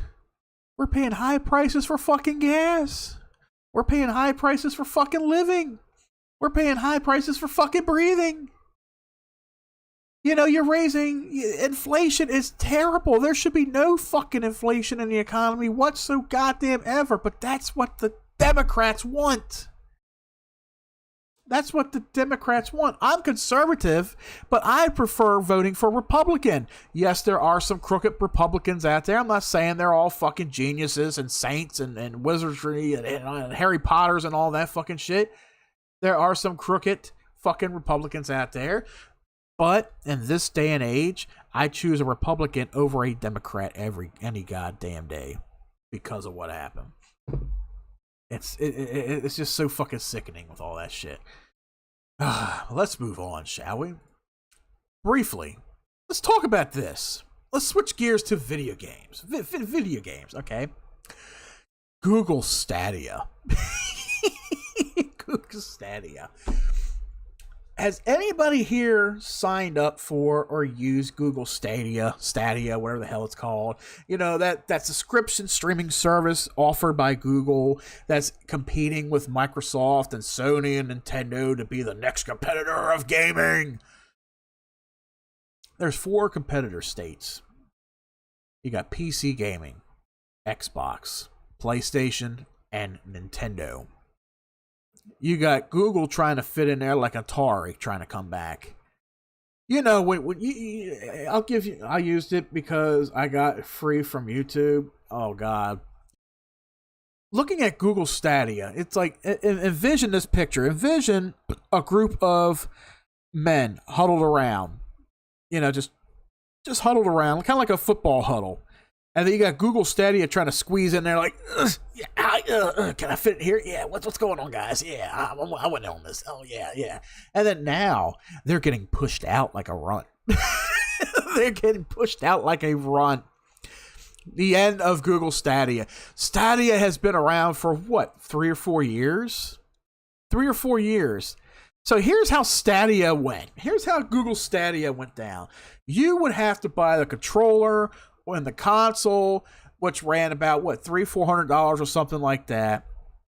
And it streamed games. You had to buy the console and the controller. You had to buy the subscription service. There was a subscription service to Google Stadia that you had to pay for, of course. I can't remember if it was free or if you had to pay for it, whatever, something like that. But you had a subscription service. Not only that, you had to pay for the content that you were going to play to stream. You may not own it, but you got to pay for the license. And it's all online. It's not really digital like, you could play it online or offline like Xbox or PlayStation or whatever, something you could download. No, you got to pay for a game that you stream online. Okay, let's say your internet connection conks out. Let's say your internet connection is not that great. You're going to pay $60 to stream and play Cyberpunk when you're not going to get the full playability of it. I'm behind because of the phone calls and from the doctor's office. But yeah, white lives don't mean shit apparently. And Mexicans, I'm married to a Mexican. Only blacks in these ideals. And the funny part, yeah, I know. Black people say it a lot. The number one killer of blacks is blacks. Yeah, going back to that a little bit there.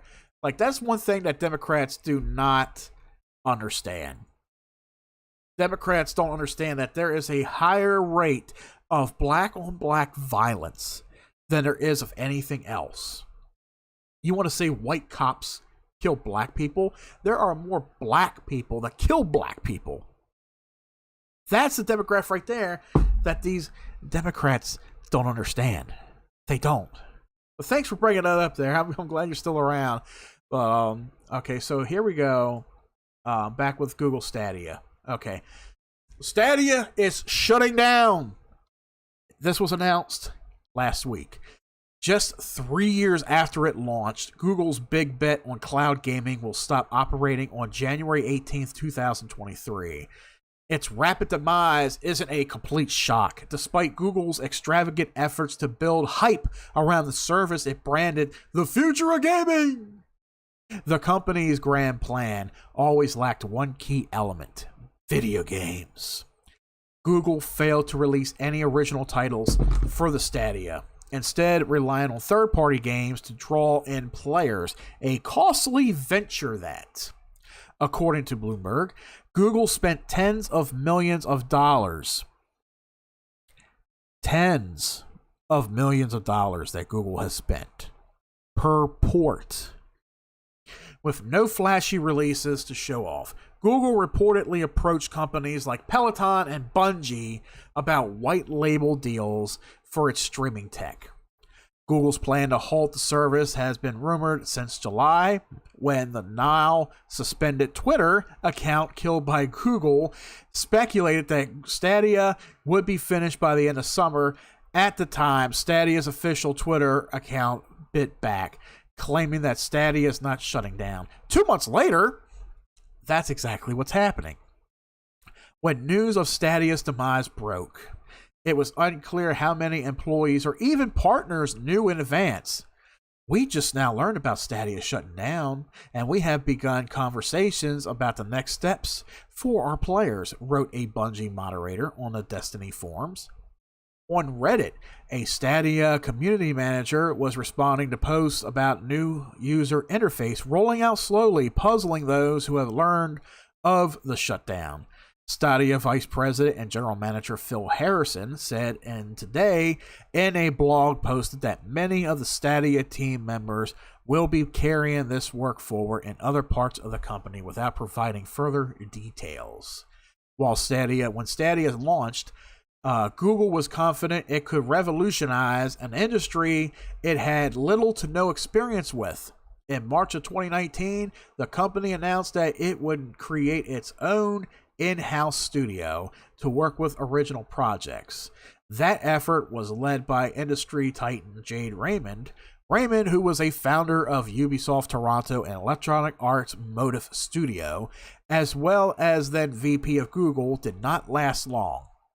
By February of 2021, Google had reportedly canceled multiple projects, closed 2 of their studios in Montreal and Los Angeles, and laid off roughly 150 people. Raymond left the company as part of the transition and began to work at a new studio, Haven. I know Haven, they made some good games. At least half a dozen employees followed her. Stadia never recovered, announcing its closure today.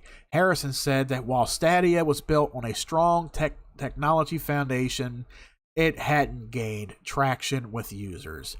It's a costly and embarrassing failure for Google, which will also refund the cost of every piece of hardware bought through its stores, as well as the games and add-ons bought through Stadia stores. The majority of those refunds, Harrison said, should be done by mid-January. So, if you're somebody who has purchased anything that is Stadia related, if you purchased any game at all, you're going to be refunded in January. So, let's see. I want to look up the cost of the console. How much was Stadia console? I'm really dying to see this. You know, this is a trip here. I'm going to be here for a second, guys. Hang on.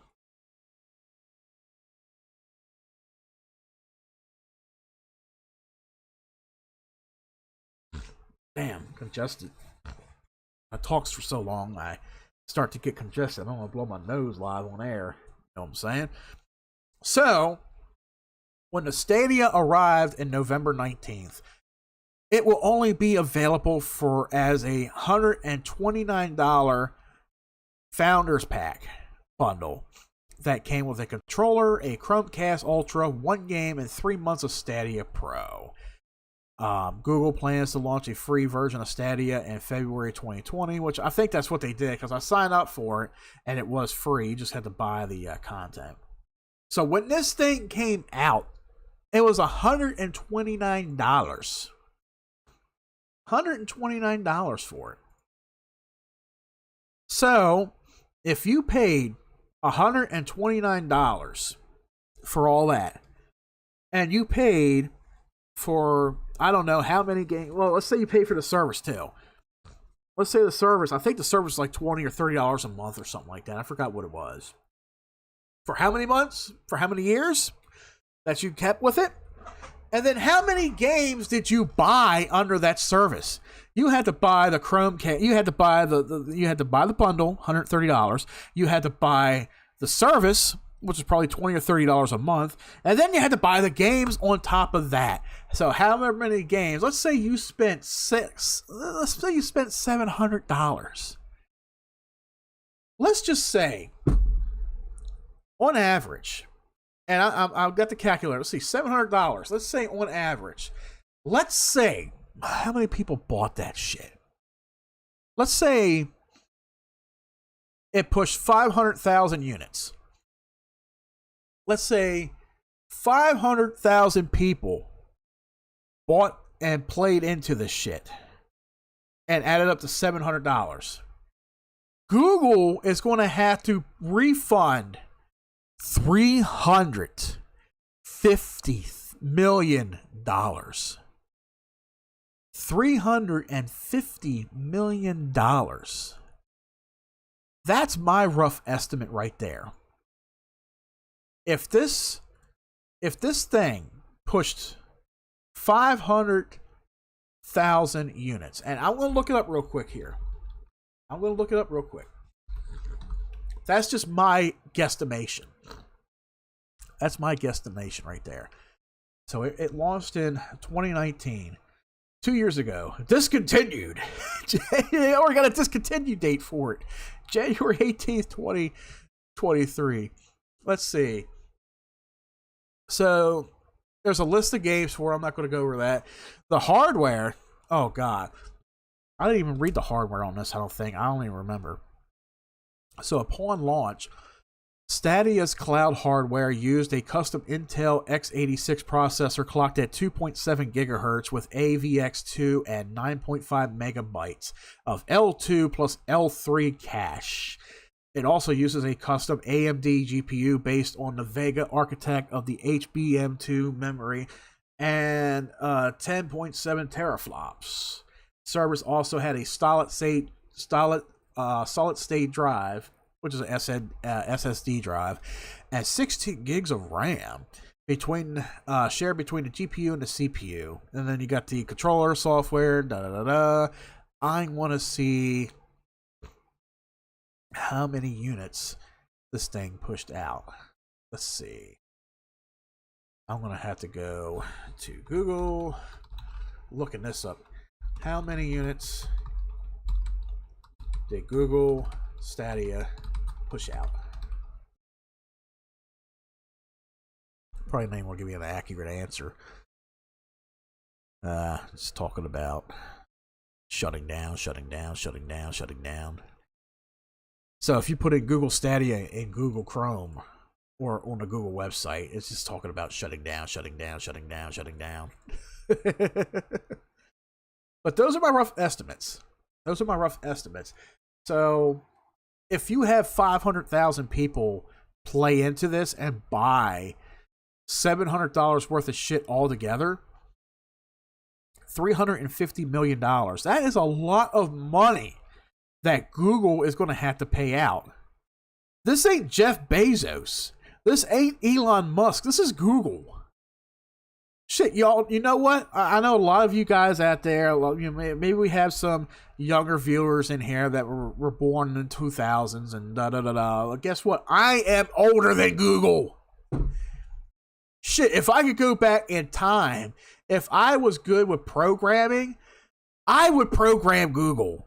I would be making that fucking money, you know? I would be the one out there saying, hey, I invented Google, the Google search engine, the Google Chrome app, the browser and all that. Shit, if I had a time machine and I knew how to do all this shit, I would go back in time and invent Google. I'm older than Google. I'm older than you, Yahoo. Ain't that some shit? A lot of us in here are older than Yahoo. Yahoo's been around for years. Yahoo's a fucking drink. Let's see. The company's focus now seems to be on the tech that powered Stadia rather than the games themselves. Harrison said that Google sees clear opportunities to apply this technology across other parts of Google, like on YouTube, Google Play, and in augmented reality projects. Harrison also said that the technology behind Stadia would be made available to industry partners, adding that he still believed that cloud gaming was the future. We remain deeply committed to gaming, Harrison said as he announced Stadia's demise. It's a hard promise to believe. Stadia was once the future of gaming, and now it's the past. Isn't that hilarious? It's a contradiction in itself. They're like, Stadia was the future of gaming, and now it's gone in the past. Just like looking back on the history of video games, like video games have slowly evolved over the last 40 years with in-home video game consoles. 40 years, people. 40! Is it 40? No, 50. 50 years. At-home video game consoles have been around for 50 years, starting with the Magnavox Odyssey. Video games have gradually and greatly evolved ever since having two little dots on a blank screen, a blank white screen controlling them. We've evolved quite a bit. Games can continue to evolve into the future. Google, somebody who works for Google wants to sit there and say, we're the future of gaming.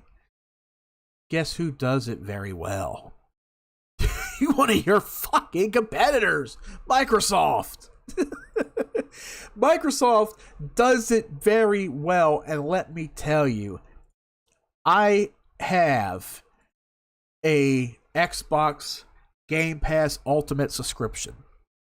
And I've talked about this on here quite a few times in the past. When it comes to Xbox Game Pass, it's a very good service.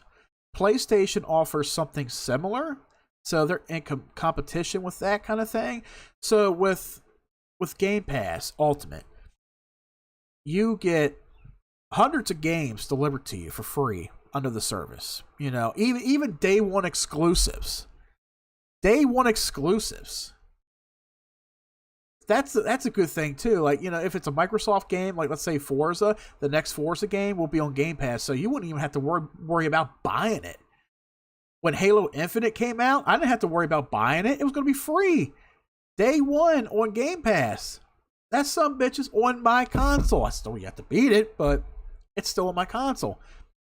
And I think PlayStation is getting there. They're taking some notes from, Microsoft's book, and they're doing a little bit of this and that. They're tweaking up their service and all.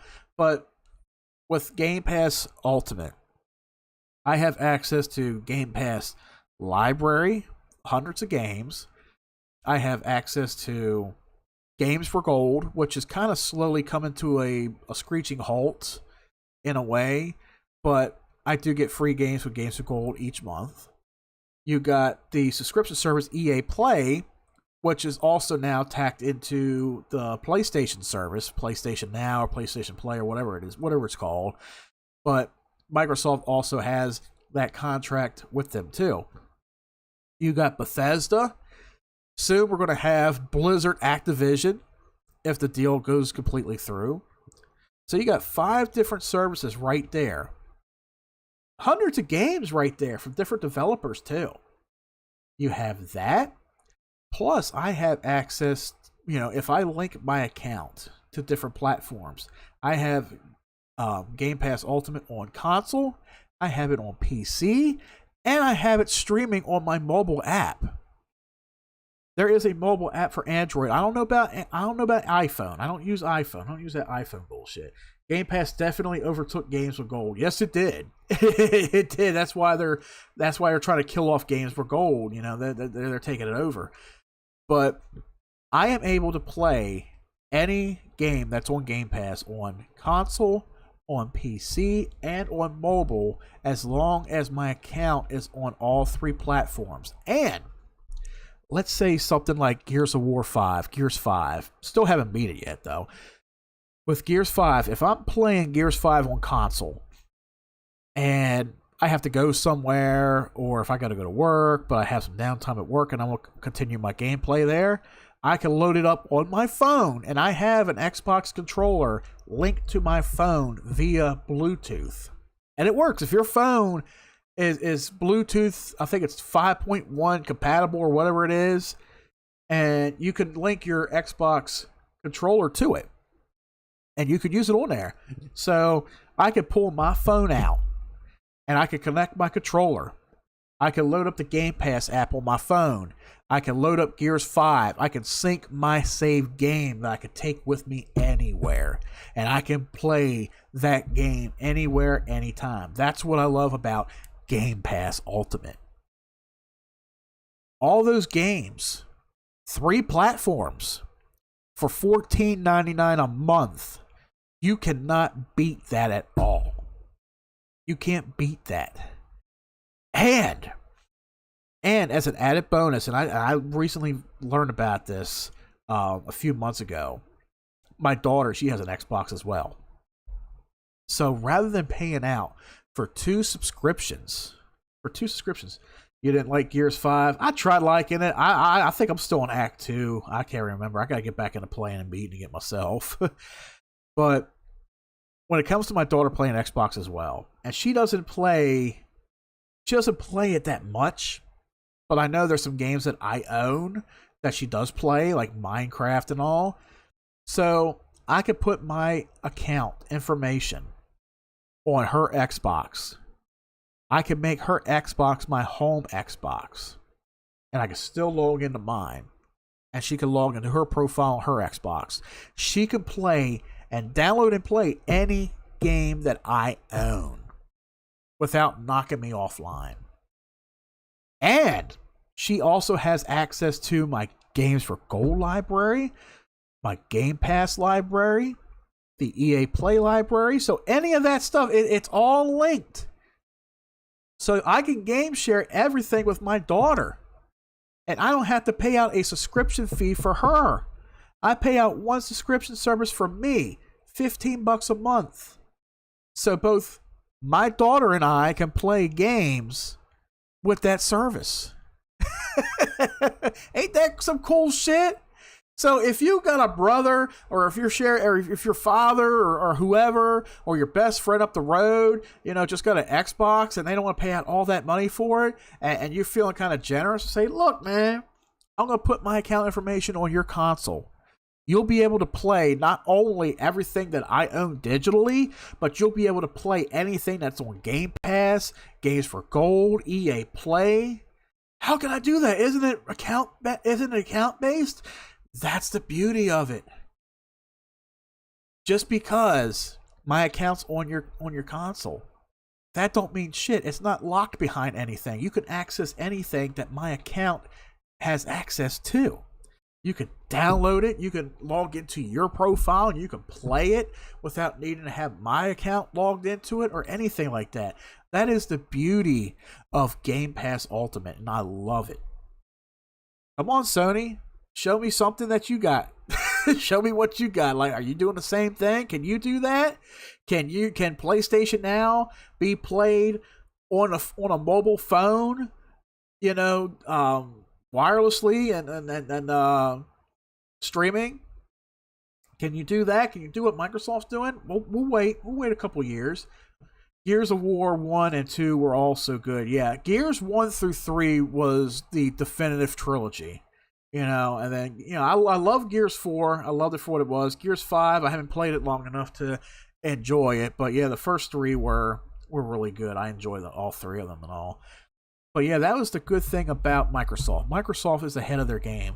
Even though Microsoft has backpedaled a couple times and it pissed me off. Like, we were going to bring all of our games from the 360 and the OG Xbox era. We were going to put them all on and make them all backwards compatible with the new Xboxes.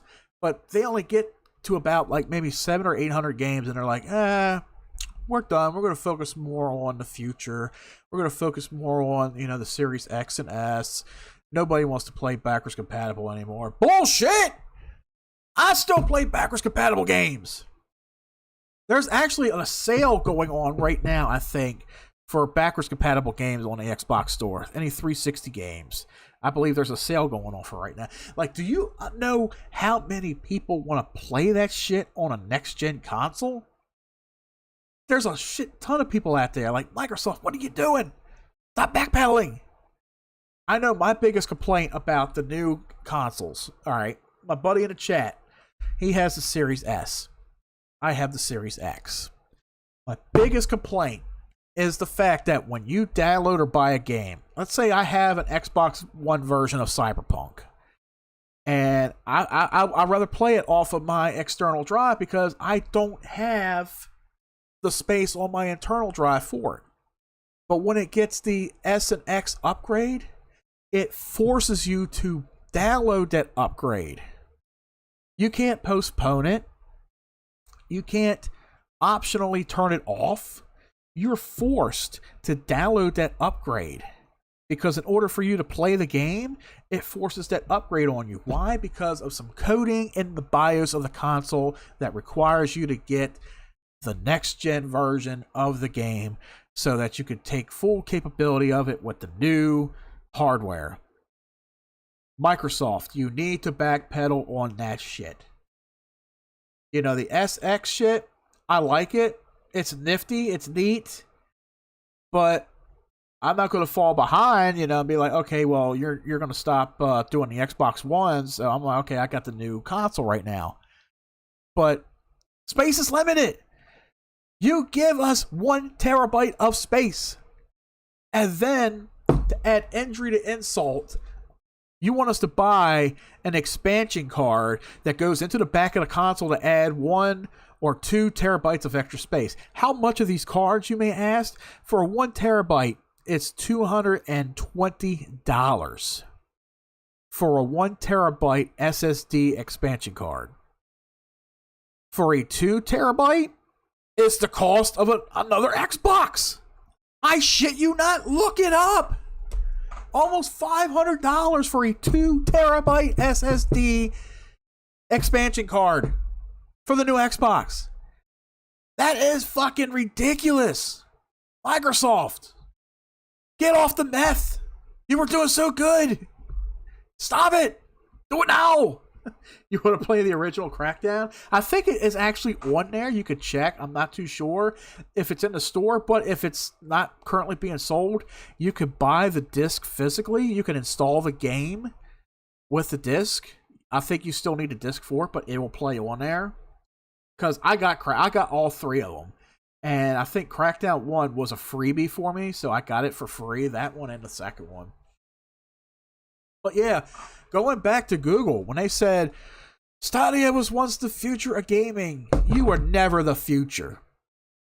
Stadia was never the future of gaming. Stadia tried to take something. They tried to be something else. They tried to be like Microsoft. They tried to be like Nintendo. They tried to do this and that, but they failed.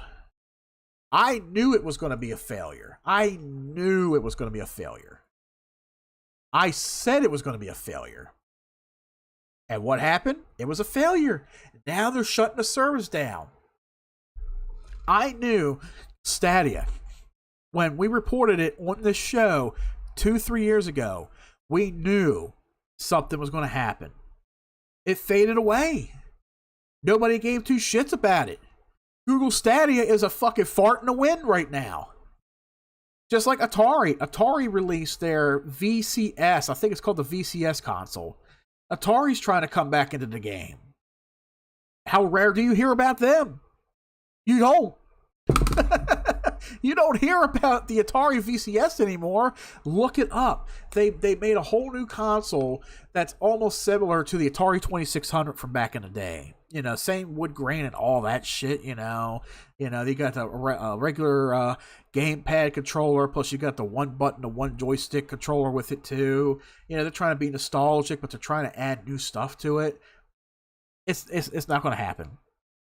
Microsoft, Sony, and Nintendo have dominated the gaming industry. Even though Nintendo rose it from the ashes, brought it back to life back in the 80s after, you know, the whole thing with Atari and Coleco, you know, the big video game crash of 83 and 84. Nintendo saved the video game industry. Shit, they're sitting back, relaxing, doing their own thing while Microsoft and Sony are going neck and neck with each other. My friend's obsessed with the Meta VR stuff. I think it's stupid. Oh, I don't even want to talk about that shit. Like, VR, it's a nice little gimmick. It's not for everybody. Like, VR is trippy. I've tried VR. Okay, here's a quick story with that. So, my family and I, and my fiance's sister and her daughter. We all went to Pennsylvania back in August.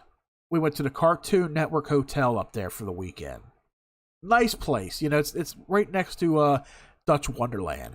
We were literally like maybe a half hour, 45 minutes from where the Hydro lives. And I told him we were in his neck of woods that weekend and all, but he had things going on. I could have went up and saw him. We could have did something together, but he was busy and all, and I was doing some things, so it's all good. But this Cartoon Network Hotel, you know, it's a nice ass motel. You know, we stayed in a suite, big ass suite. I posted pictures on Discord of it. You know, very nice room. And in the main lobby, you know, you had a nice little cafe. You had an area you could eat. You had a bar. There was a kid area where the kids could go to and play some little games and stuff like that. And they had this little booth set up for the VR. And they only had 2 games on there, 2 VR games. And I participated in the one where it's like cooking chef. You know, you're in a fucking van and you got to cook food for people and this and that. Shit's trippy. I could not get with it. You know, it was fun. Like, it was interesting. But for me, like, with the way my back is, like, I couldn't stand for too long. I was like, oh, God, my fucking back's giving out. You know, I'm fucking old. I was having fun with it. It was fun. But at the same time, I don't think I could see myself playing VR games for more than 20 or 30 minutes at a time. That really fucks with you, though. And like I said, it's a gimmick. It's a nice little gimmick. They finally perfected it to the way, you know, like it should have been back in the 90s when they introduced VR. You know, remember, you know, Nintendo's VR 32? That was supposed to be virtual reality. It wasn't. It was just a fucking Game Boy that was like in your eyes and all red and black. That's all that was. But the virtual reality simulators and shit, it's a fad. It's all it is. It's a nifty little fad. You know, you got Sony that has their version of it on the PS4 and the PS5. People are playing games on them and stuff like that. But you know, they can have it. $300 to $400 for a VR headset? Nah. But that money goes to bills. I'm sorry. I'm not going to spend $300 to $400 for that shit, you know. They just built a huge sandbox VR studio down the street. I want to check it out, but I'm not a huge fan of VR. Yeah, it's usually just good for like a one-time thing, just to experience it and say, yeah, I tried VR out. It was all right. You know, like, it's not a thing I would go to every single day and be like, look, I want to stand in a fucking box with this pair of big-ass goggles on my eyes and holding 2 controllers playing some weird game, you know? Like, nah, I couldn't do that every day. I'd rather sit in front of a TV or a screen with a controller in hand where I know where I'm at. You know, I'm watching a screen, I'm watching a game, I got something to drink or maybe something to eat, or I'm talking to my spouse or talking to the kids or whatever, rather than being immersed in a pair of goggles that weighs about 5 pounds sitting on my head, you know, and I'm just like, I can't breathe! I can't see! You know, you can't even adjust the sight on that sons of bitches half the time, you know, because your fucking eyes are so inside of it, you're like, where the fuck am I at? You know, you can't even fucking adjust it. You know, it's weird. But, you know, that's the future of gaming right there. Like, you know, VR, they perfected it. It's not for everybody, but I think it'll stick around for a few more years. It'll definitely stick around a lot longer than Google Stadia. And, of course, you know, with them saying, oh, the future of gaming is streaming, like, well, that is something that not everybody is really ready for. Nobody's ready for that. Because you want to stream a game, you got to have internet connection. You got to have a good internet connection. You don't have internet connection anywhere, you can't play a game. You can't do it. Sorry, Jack. Ain't going to happen. Future of gaming, you should take a page from Nintendo or Microsoft or even Sony. Hell, if I leave my PC on and I leave Steam running, here's your future of gaming. I have a Steam app on my phone. I can access my Steam library from my phone. I can connect my Xbox controller to it. I can play my Steam games on my phone from anywhere as long as I have an internet connection.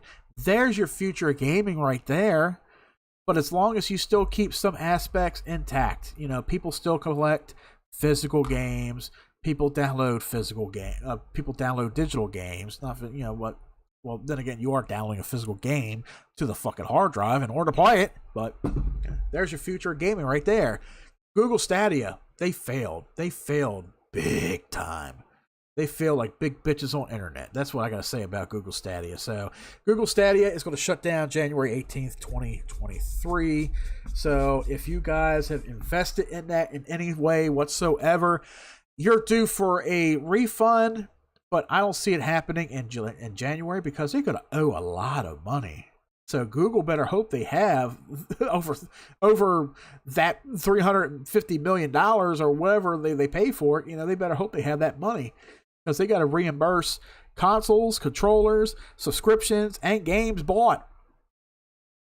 You know, they're like, oh, you're not going to go, paying all this money out and not get a refund for it. We're going to refund you. Oh, it could be a big mistake for you all right there. I tell you that much. Yeah. And finally on today's show, since we are into hour 2 hours in, I got one final thing for you guys. You're going to love this. You're going to love this.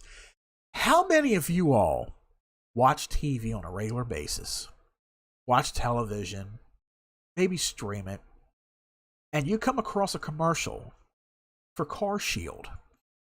Anybody hear of Car Shield? You know, that insurance policy, that insurance subscription policy that you pay out monthly, that they advertise where they say, we cover your car. Anything wrong with your car, we'll cover it for you. We'll get it repaired for you. You know those commercials where they hire those AAA actors like Ice-T and Ernie Hudson and all that shit? Anybody ever heard of that? I'm pretty sure you guys have. Well, get a load of this shit here, okay? So let me go to their website. Car Shield, USA's #1 auto protection agency. Get your vehicle covered by the ultimate in vehicle service protection before it is too late. And when you look it up, you see a big picture of fucking Ice-T standing in front of what looks like a fucking Ford something. Ice-T, actor, musician, author. Give me a second, guys. I'm going to mute here for a second.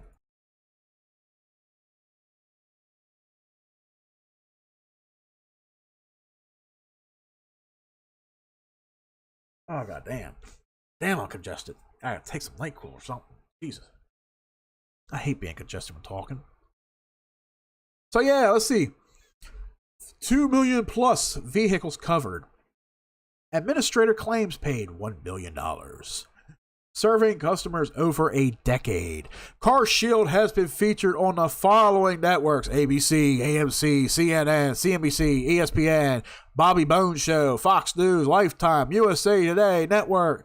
Google gives it a 4.3 out of 5 stars. Consumer Affairs give it a 4.2 out of 5 stars.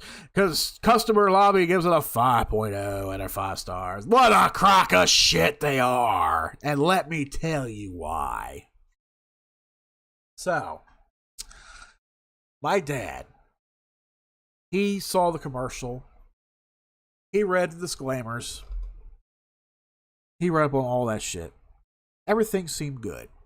Everything seemed good about it. It seemed legit. You know, you got all these things backing them, all this red tape backing them. Yeah, you got these AAA actors. You got Ice-T. Hey, I'm Ice-T. Remember me? NWA? Hey, I'm Ernie Hudson. I was a Ghostbuster, remember? I'm with Car Shield now. Remember that shit? So, you got all this shit backing them. And my dad, he had 2 cars. You know, he's got 2 cars. And they went through a lot of repairs in the last 4 or 5 years. Something like that. And he would take them to this mechanic, which we don't go to anymore. We don't use this mechanic anymore because the mechanic is a fucking crook. And he'll purposely sabotage your car for you to bring it back in to spend more money on it. But that's not even half of what the bullshit's about to happen. So he would take it to him because, you know, the guy would charge him, you know, cheap. So let's say you had a radiator problem and you took it to your dealer, and the dealer's like, okay, with parts, labor, you know, it'll cost you about $700. So he would take it to this mechanic over here. It's called Lucky Auto. It's in South Baltimore. Oh, big man, you got a radiator problem. Oh, yeah, let me look at it. No. Oh, yeah, we'll charge you $350. $50. We'll save you about $350. You know, we'll do it for cheap. That's what they do. So to fix it, but it's basically meatball automotive surgery. That's all it is. You know, it's not perfect. It ain't going to be perfect. Things are going to be fucked up in it. Of course, that's how things are. So my dad, he had Car Shield. And he asked him, do you take Car Shield? Yeah, we take Car Shield. Yeah, we cover you. You know, part that way the part is covered. You know, you can buy the part online. You know, you can have it shipped to, you know, the mechanic. You know, you ain't got to worry about paying out of pocket. You just pay for the, you know, whatever the labor is or whatever. You know, you ain't got to worry about paying half of that shit. You know, Car Shield's got to cover. You know, Car Shield will cover it, right? Right? It's supposed to be in their disclaimer. Car Shield covers this, right? They do. Well, here's what Car Shield does, okay? They don't send you brand new parts.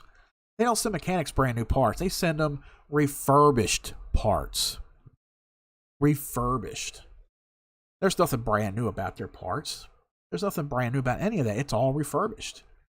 As long as it's in working condition and it goes with that vehicle, they'll send it to you.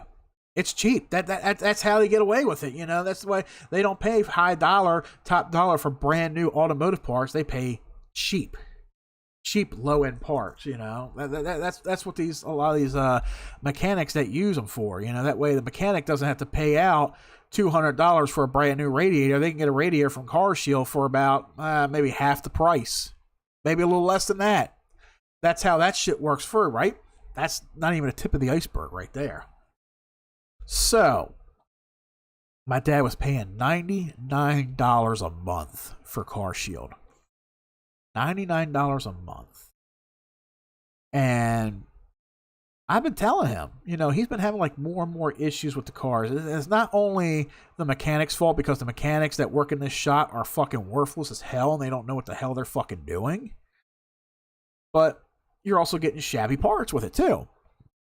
So, up until like about a year or so ago, you know, I'm helping my dad out around the house and stuff like that.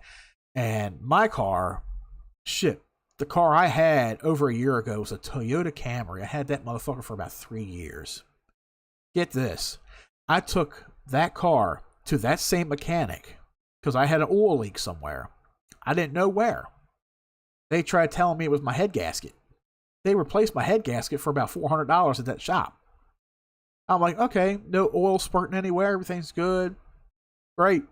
About a week and a half later, my oil light comes on. I'm like, what the fuck? They just put oil in this son of a bitch a week and a half ago. So I'm having to put fucking oil back in it. And I took it back to him. I said, it ain't fixed. I got an oil light coming on. I'm leaking oil somewhere. These motherfuckers fixed my head gasket, which wasn't leaking, but then they were trying to say that there was a hole in my fucking oil pan somewhere or whatever, right? So I'm like, why didn't you check that to begin with? Oh, there was so much oil all over the place. We didn't know where the leak was coming from. We thought we got the leak. I'm like, no, the fuck you didn't. So I was like, these motherfuckers replaced my head gasket that didn't really need to be replaced. They didn't even bother to look for the problem with the car. So what did I do with that Toyota? I drove it for about another month or two. I kept putting oil in it. I even put this Lucas sealant in there that would create a temporary seal over a crack wherever it was at. That way, I could drive the car. Was it damaging on the engine? Probably was. But the car was going to go anyway. You know, car got crazy raid. You know, bottom line. So, you know, my fiance, you know, she said, you could drive my car too if you need it for work. I said, okay. But also, you know, my dad, like I said, he has two cars. He uses one car that he got as a gift from his father, you know, right around when he passed away. And another one is a Dodge Avenger, which is what I drive now. You know, I pay for the repairs and everything. You know, I pay for the gas and all that. I borrow the car. So the car just recently got about $2,500 worth of work done to it. You know, it needed new struts in the back. It needed an alignment, suspension, got new tires. Then recently I got I got hoses replaced, serpentine belt replaced. I had the temperature housing on the engine replaced, and a couple other things. $2,500. You know, you figure to keep a car running efficiently, you're going to be putting out a good buck. And I've taken the car to, let's see, the second repair was at AAA. AAA did a really good job with repairing it. The first set of repairs, I took it to Goodyear, which is where my brother works at. Took it to Goodyear. You know, they did a good job working on it. I didn't take it to this Lucky Auto over here because when these guys looked at what they had to replace and repair, they said whoever did this repair before fucked it up or didn't put this part on right. And we were like, oh, that's Lucky Auto for you. They were trying to fuck up and sabotage the car so I could bring it back and they would make more money off my ass, but no more did I take it back to them. So fuck them. So, aside from all that, I went to AAA about a week and a half ago because I was on my way to pick my daughter up from school and I noticed the car was overheating. I'm like, oh Christ, what the fuck now? So I had to get the car towed to AAA. They took it to their shop, and my dad, he thought it was a broken head gasket or a leaking head gasket or something. Luckily, it wasn't. It was just a temperature housing. You know, it was leaking. It was going up, and you had some hoses that were corroding and rusting away and all. So, got all those fixed. So, when it comes back now to Car Shield, and I don't even know if I can read their disclaimer on what all they fucking cover. Let's see how this works. Okay. How Car Shield works. All right. I'm going to play a video for y'all. You should be able to hear it. Listen to this bullshit. Hi, welcome to CarShield. We're the nation's #1 auto protection company. CarShield has helped over 1 million drivers from all over the country by which is bullshit, but continue. Protecting them from expensive car repairs, and they can do the same for you. You're probably asking yourself, why would CarShield be good for me? It's simple. If your car is out of warranty and breaks down, could you afford to pay for the expensive repair? An engine, transmission, or air conditioner breakdown could cost you thousands to fix. But with CarShield, they help take care of those expensive car repairs, so you don't have to. Just look at these repairs costs. Cassie from Colorado saved over $6,000 on engine repairs. Yeah, I'm pretty sure she did. Once again, a bunch of crack of bullshit, but continue.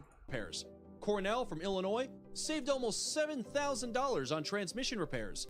Reginald from Florida saved over $3,200 on repairs to his air conditioner. And David from Georgia saved $3,000 on fuel pump repairs. New cars are only getting more high-tech, which means they're more expensive to fix. Saving money and keeping your car on the road longer has never been more important. Here's what could be covered with a plan from CarShield. You might be asking yourself, what about my insurance? Won't that cover me? And the simple answer is, car insurance policies generally won't cover breakdowns, leaving you with very expensive repairs to pay on your own, unless you have CarShield. With protection plans for just about everyone, no long-term contracts and low monthly payments, having your car protected is a smart investment. Best of all, CarShield also provides courtesy towing, roadside assistance, and rental car coverage at no additional cost. With hundreds of millions in savings to our customers, it's no wonder CarShield is #1 in the country.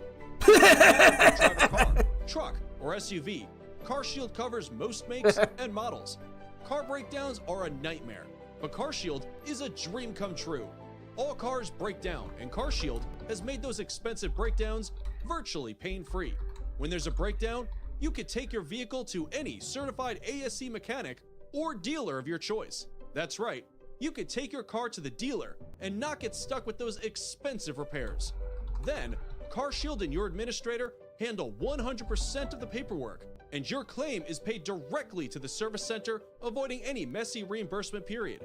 In your time of crisis, it's CarShield's job to help you get back on the road as quickly and hassle-free as possible. You've got plenty of things to worry about. How to pay for your expensive car repairs shouldn't be one of them. How laughable is that? I'm serious. How fucking laughable is that shit right there? Okay, so everything in that video that guy's exclaimed is a complete bullshit. is fucking bullshit, or whatever. What was it? It's if you look back on that movie, My Cousin Vinny, you know, where Vinny gets up after the fucking witness or somebody or whoever it was talking, and he was like, everything that guy just said to you is bullshit.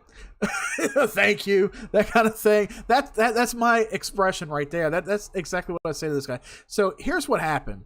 So the car that I'm driving overheated.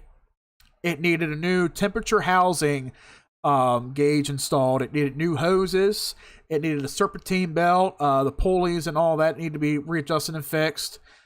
And, you know, we were thinking it could be the head gasket. We don't know. Maybe the head gasket is cracked. But we're calling around, and it said that the head gaskets on a vehicle rarely crack or break it. But when it does, you'll fucking know. It sounds okay, but nobody needs that. I know the video makes it sound like it's a legit thing. It makes it sound like it's a legit thing.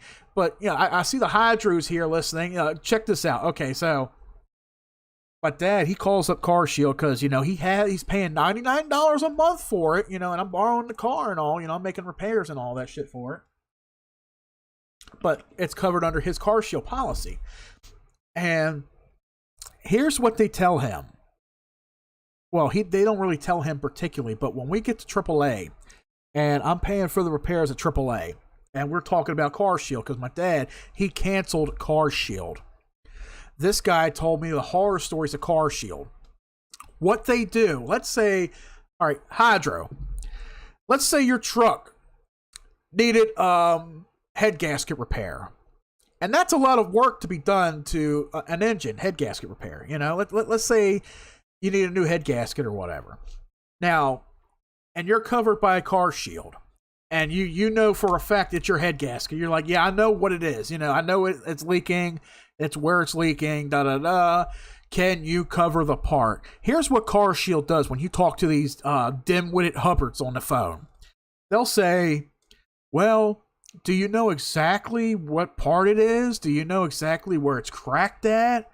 See, we can't really do anything. We can't really replace the part yet until the mechanic takes the part out and overlooks it and checks everything. That way we know what can be covered under that part.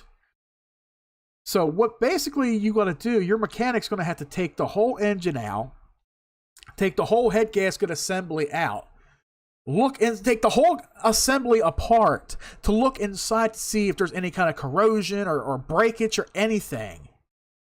They had to take it apart. That's hours of labor looking into this whole head gasket assembly to say, okay, there's a gear in here that's corroded or broken, before these people can say, oh yeah, we'll go ahead and send you the part out right away. We'll cover that for you. That is what this guy at AAA told me. Because at one point they've taken Car Shield and there was something that needed to be done to it. And the guy on them say, you know, you got to take this whole assembly apart. You got to do this. You got to do that. We got to know what inside the assembly or what inside the part is going bad before we can replace it, if we can replace it. So it's like, oh, so you can't send me a whole new head gasket assembly? You can't send me a whole new radiator or whatever? You got to know what inside is wrong with the goddamn part before you can actually replace it? I pay $99 fucking a month to y'all, even though your disclaimers say, oh, what was it in the video that it said? What was it in the video that I was looking at? Do you have engine, transmission, or air conditioner part? Which means, Hydro, if your transmission went up on you today and you said, okay, I heard you all cover transmissions. I need a new transmission. Well, what's wrong with the transmission? It won't shift gears. It's making a grinding noise. Oh, well, you're going to have to take it to a mechanic. See, they're going to have to take that assembly out and apart, and we got to see what's actually wrong with the transmission before we can actually cover it for you. So how many hours of labor does a mechanic have to put in to take the whole transmission out to take it apart just to check to see what's wrong inside the fucking transmission. At this point, you're better off just going somewhere else and buying another goddamn vehicle at this point. That's all that is. That's how CarShield works right there. They know how to fuck you in the ass. That's what this guy at AAA told me. They are a scam. CarShield is a fucking scam. That's how they fucking use you. And he even said that in my general area, within a 5-mile radius, not one dealership or mechanic shop takes CarShield. They will not touch a vehicle that is covered by CarShield for those reasons.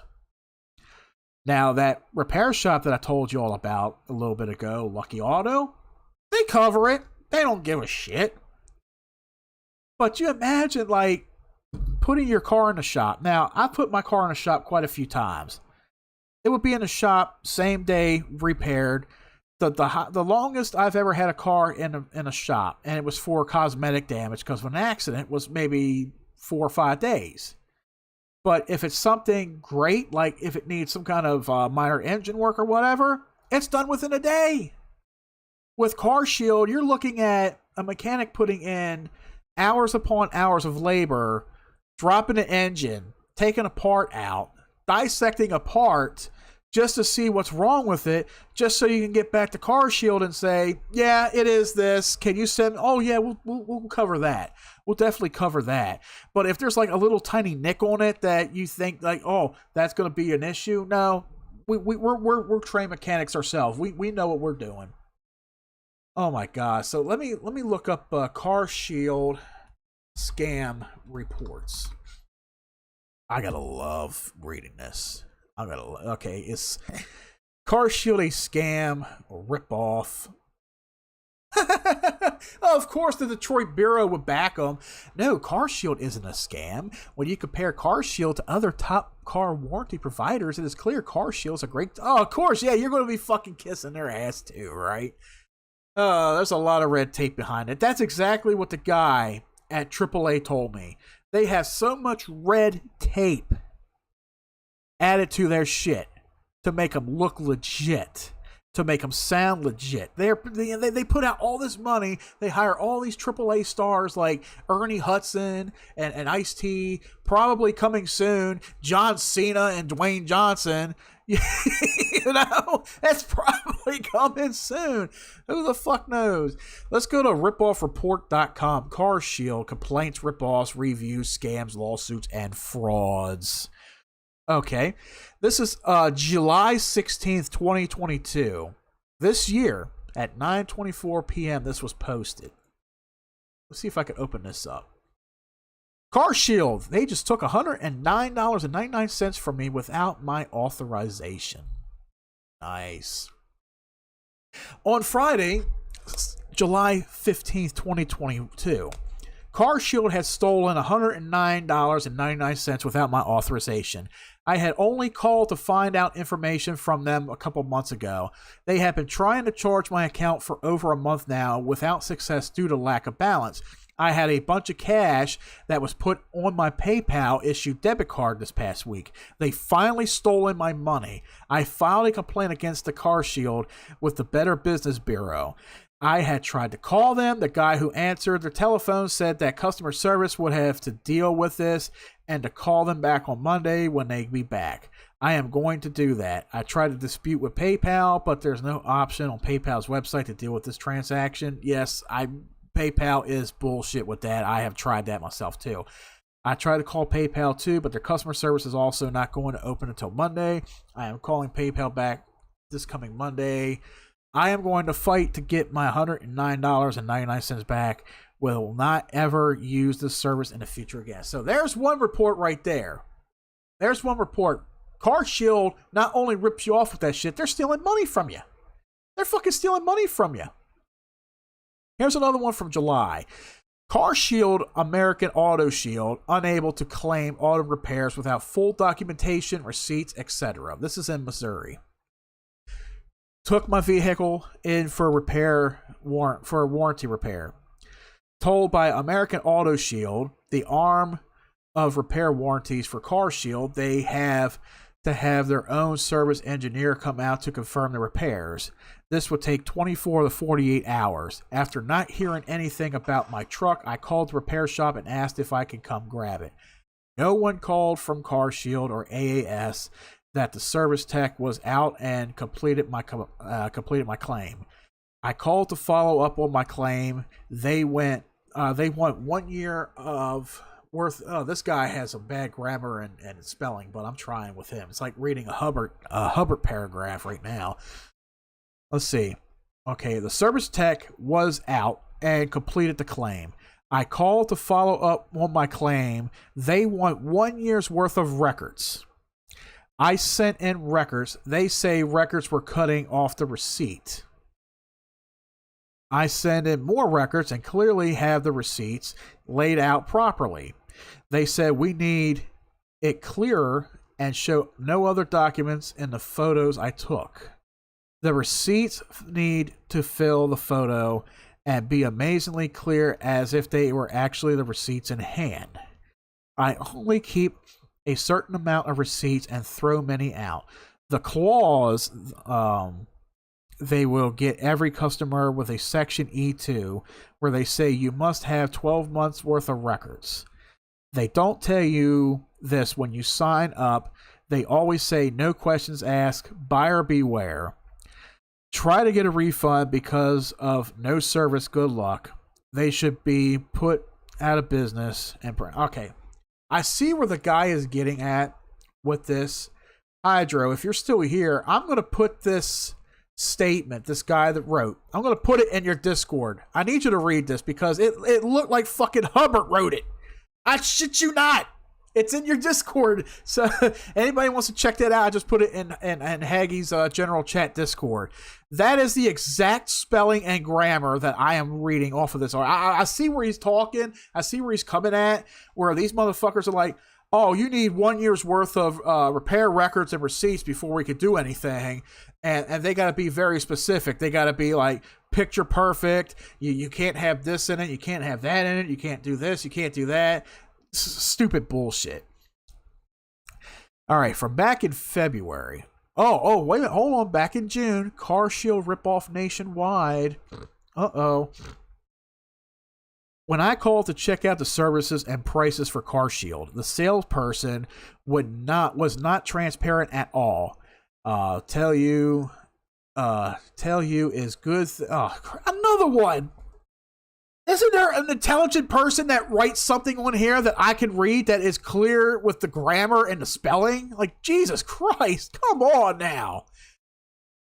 I'm not going to read that one. I'm sorry. Like, I see where these people are coming from, but I got to be able to read it. I can't read your improper grammar or spelling. I'm sorry. All right, this one is in Colorado and Missouri. CarShield, American Car Shields, and their affiliates, AmericanAutoShield.com. Contact us, whatever. Let's see. Charged me for warranty monthly fee and reduced it to $69 for the silver package when I said I was going to cancel. They have not fixed anything on my car each time it went to the shop. This time it stopped on my, and they towed it to my home. I thought it was the starter. Found out from 2 tows and 2 shops, the engine locked up. I have all the maintenance records, and I had the timing chain replaced, alternator, so my car stayed ready until this day.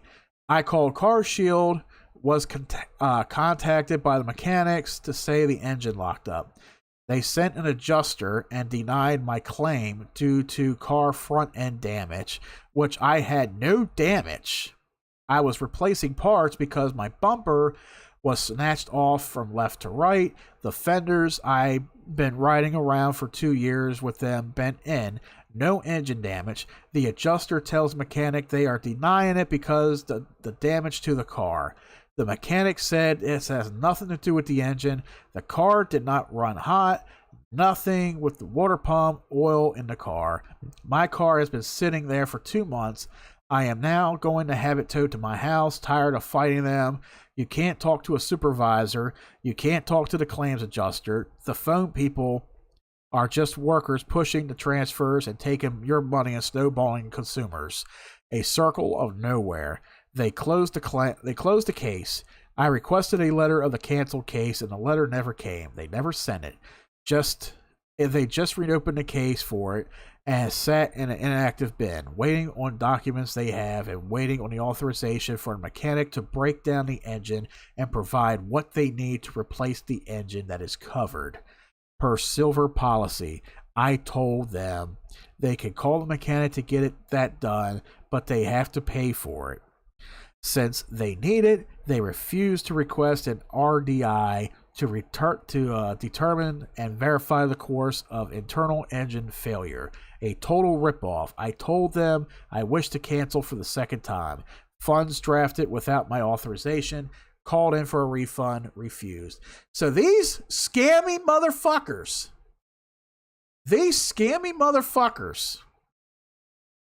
from the way it sounds, you're unable to cancel your account with them. Even when you do cancel, it's like, no, we're still going to take your money. We still take your money. Oh, there's nothing wrong. We still take your money. I better get a hold of my dad and tell him, hey, better fucking check. They might be taking shit out from you. It's almost like, I hate to say it, and my buddy Jeff's, with what he's going through with the internet troll who keeps coming back and not attacking him, but it's just fucking annoying. She's like a fucking turd that won't flush. Kamisha. That's what car shield. Think of car shield as like Kamisha. It won't go away. You know, once you get it and you try to fucking cancel it out, it's like, no, I'm gonna keep coming back. That kind of thing. Let's read another one. Car shield would not cover my repair claim on a covered repair per my warranty. This is in Missouri. Last Monday, I took my car in to be checked for a check engine light and starter trouble. Repair shop tells me there's gas in my oil from the bad fuel pump, and that this issue has also caused the timing chain to wear and need replacing, which is the reason for the starter issue. What? Let me read that again. So this guy took his car in. Check engine light was on, and he was having issues with the starter. The repair shop tells him, I don't know if I can reread this. This is some idiocy. This is some severe idiocy. Like, I let me read this again. Let me read it again. Okay. He took his car in. Check engine light. Issues with the starter. The repair shop tells him that there's gas in his oil from a bad fuel pump. And this issue has also caused the timing chain to wear out and need replacing, which is the reason for the starter issue.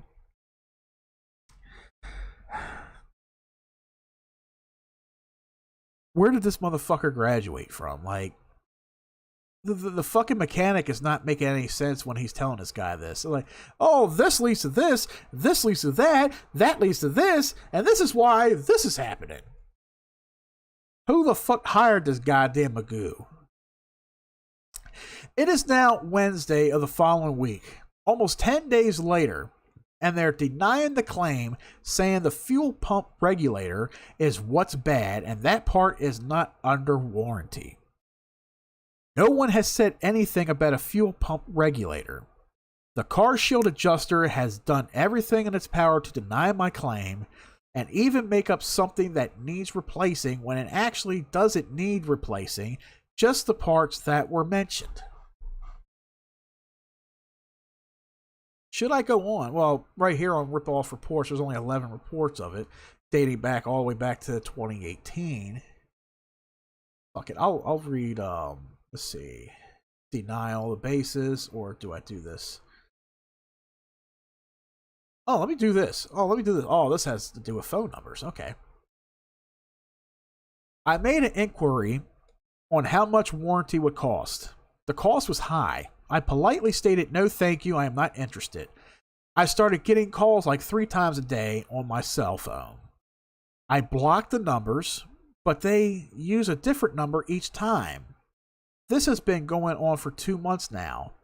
I constantly get emails that I had to block, but they are like bulldogs. Once they get your information, they will not let go. I told them I am not interested and I sold the car, but still the calls keep coming. I try to tell them, please stop calling, but they hang up on me and then later call again claiming they have no information on previous phone calls. They appear to hound you until you give in and buy the warranty. I just want them to stop. So you know what I'm going to do, guys, before ending the stream here. In all Jeff Hagee fashion, buddy, this is for you. I'm going to prank call these sons of bitches. I want to know what the hell they're all about. I fucking do. Let us get a free quote, shall we? So tune in, everybody. I'm about to fuck Car Shield. Thank you for calling Car Shield. To get more information about protecting your vehicle, please press 5. They only give you one option. Thank you for your call. To speak to an agent now, please press 1. Okay. Simple. This call may be recorded for quality assurance.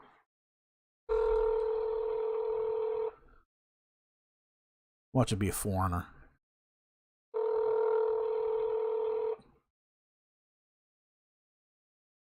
Thank you for calling Car Shield. My name is Alyssa. How can I help you? Yes, I was thinking about signing up for a policy there, but I just wanted to ask a few questions. Okay, well, I can get you over to a specialist to also explore your options and answer any questions that you have. I just need to ask you a couple questions, and I can get you right over. Can I get a first name? I'm sorry. Yeah, my name is Jeff. Okay. And what's a good zip code for you, Jeff? 21459. And what's the year, make, and model of that vehicle? It's a 1986 Ford Pinto. You said it was a 1986? Yes, Ford Pinto. Okay. I do apologize. We don't cover vehicles after or before 97. Really? So I guess the parts that you're supposed to cover don't cover anything before 97? So we just don't cover vehicles before 97. We just haven't opened up our policies to those vehicles yet. Okay, so another question. Let's say I do want to buy a vehicle that is 97 and newer. What all do you cover under that policy? Because I'm looking at your website and it's saying that you cover stuff from the engine to the transmission to the air conditioner, like the cooling system. Yes, sir, we do, but it all depends on which policy that you have with us as well. Okay, so under said policy, and I've been seeing reports and I've been hearing different reports about engine work. Now, when it comes to engine repairs on certain vehicles, like I said, I'm thinking about buying another vehicle, and I'm thinking about going with your all's policy because everything looks so good, but I want to make sure that when I take it to a repair shop, that Car Shield is absolutely going to cover my repairs 100% as stated online. Yes, sir, as long as you take it to an ASC certified or any dealer or any mechanic shop that takes Car Shield, we should be able to help you with that process. Just start a claim with us. Whatever mechanic shop that you take it to for the diagnostic that you ran has to be the mechanic shop to fix the vehicle as well. And just have them call us and we'll start the process. All right, so let's say, for instance, I have an issue with a head gasket assembly. And anything can go wrong with a head gasket assembly since it's attached to the engine. And since by your disclaimer, by what your website claims, you cover all engine repairs whatsoever. Let's say the head gasket goes wrong, goes bad, and my mechanic needs to order a whole new head gasket.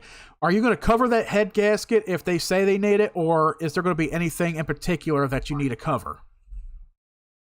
Well, sir, that is a little of a gray area for me, but I can get you right over to someone who can answer that. Yes, please do so, because like I said, I really need to, get some questions answered, with this kind of stuff before I decide I want to make a claim with y'all. Yes, sir. Let me go ahead and get you over to someone that can answer those questions. Just one moment. Thank you. You're welcome.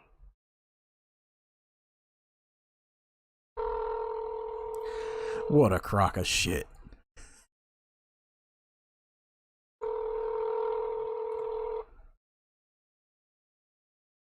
Good afternoon. Thank you for calling customer service. My name is Chris. May I please have the primary phone number associated with your account? Yeah, it's 240-551-8971. Actually, I don't even have an account. I was forwarded to you, but I was thinking about filing like a claim with you all, but I just had some questions I want to ask because I've been hearing some gray area things about Car Shield, and I just wanted to, get a proper, get some proper information, proper facts about, Car Shield. And you don't have an account with us? No, I don't. And the person I was talking to, I told her, excuse me? What's your phone number, sir? Because the number that popped up is that your number, the 410-948-8642? No, that's not it. Okay, so what is the number? I just gave it to you. Well, here's the thing. I just gave you the phone number. And secondly, the person I talked to at the dispatch, I told him I had a few questions. I'm not about an account. I want to think about starting an account, but I just wanted some questions because I wanted to cover some gray area about your all's policy. Because I've heard some things and I wanted to ask some simple questions. I'm not here to, talk about phone numbers and stuff. I just want to answer some questions. The only reason I asked you for a phone number to make sure you didn't call in for a quote or anything like that, sir, before I transfer you over to sales. Sales is the one that can answer all your questions. I'm just checking the system like I'm supposed to see if you have called in before prior to asking about the coverage or what have you. That's the only reason I asked for your number. But instead, I'll just transfer you over to sales, and they will be able to answer all your questions. Well, at this point, you guys have pretty much answered my questions for me from reading up these statements made on ripoffreports.com. Y'all are a scam. So I guess I won't be going with you after all. So anything else I can do for you, sir? Anything else I can do? All I can say is, fuck you and have a good day, bitch.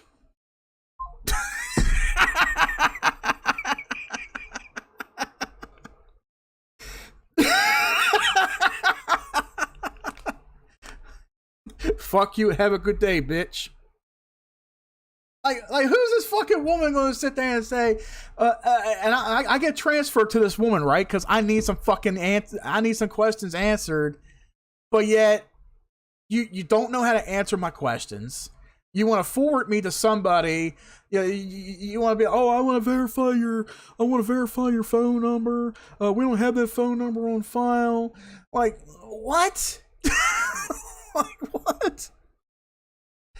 Like, I'm not here about verifying fucking phone numbers. I just want to ask a simple fucking question. But this dumb bitch, she don't know how to fucking answer a simple question. She don't know how to do any of that. I just work here. I just do all the forwarding. I do this. I do that. Yeah, you're all fucking scam anyway. That's all they are. They're a fucking goddamn scam. Car Shield. Stay the fuck away from them, people. So we can't give out free quotes. You can't give out free quotes. You expect me to use my IP address to go on your fucking crooked ass website to make a fucking a free quote on your website? Is that what you're saying? You want me to go on your website? So you can start emailing me and all that shit? Like, nah, yeah, all my information's on my computer. You're not going to fucking get my information on my computer. They don't know shit. They want to, I see what they're doing. They want to be able to get my information, first off. They're not going to get my information. Secondly, they want my information so they can start processing shit and then send me over to sales to finalize something. That's what they want to do. They don't want to answer any questions up front. They don't want to answer any questions. If they know, oh, that was all a gray area. That was a gray area, for us. I don't know anything. And then plus, y'all heard that first bitch. Y'all heard that first bitch. Christ.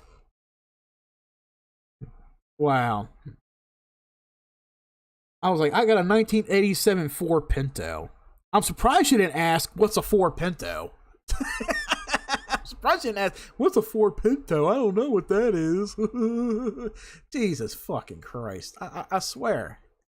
It truly amazes me. And then she's going to say, well, we don't cover anything up to 1997. 97 and newer, we cover. Wow. What a crock of shit. Yeah, Car Shield is nothing but a bunch of scam artists. That's all they are. My dad, he canceled them. I don't have a fucking account with them. I'll never have an account with them now. Shit, I should call them back and say, yeah, you're being recorded for quality assurance, so yeah. Nah, the hell with them. It's a joke. So, Jeff, I hope you guys are still around listening and all, but yeah. If you see a commercial for Car Shield, if you see anything online for Car Shield, steer the fuck clear away from it. It is not worth it. If your car needs repairs, if you take it to your mechanic shop that you trust, if it costs an arm and a leg, let me tell you something. That arm and a leg will be well worth it. As long as you keep your car, up to date with its maintenance and fix it up, your car will last. It will last. Don't take it to an auto shop that takes Car Shield. If they take Car Shield, that auto shop's gonna fuck your car up regardless. Damn. Well, we're almost 3 hours in. Jesus Christ, we talked a great bit today about a bunch of stuff today. I do want to give thanks to our guest host today, our guest Icy. She came in the first hour. I guess she had to leave out for work within the second hour. It's all good, but thank you, Icy, for being here. Always welcome. Guys, if you're always welcome to come in and be a guest on the show at all. If you have Discord on your mobile phone or if you have it on your PC, Discord is free to use. It is free to download. You set up an account on there. You set up a server, whatever.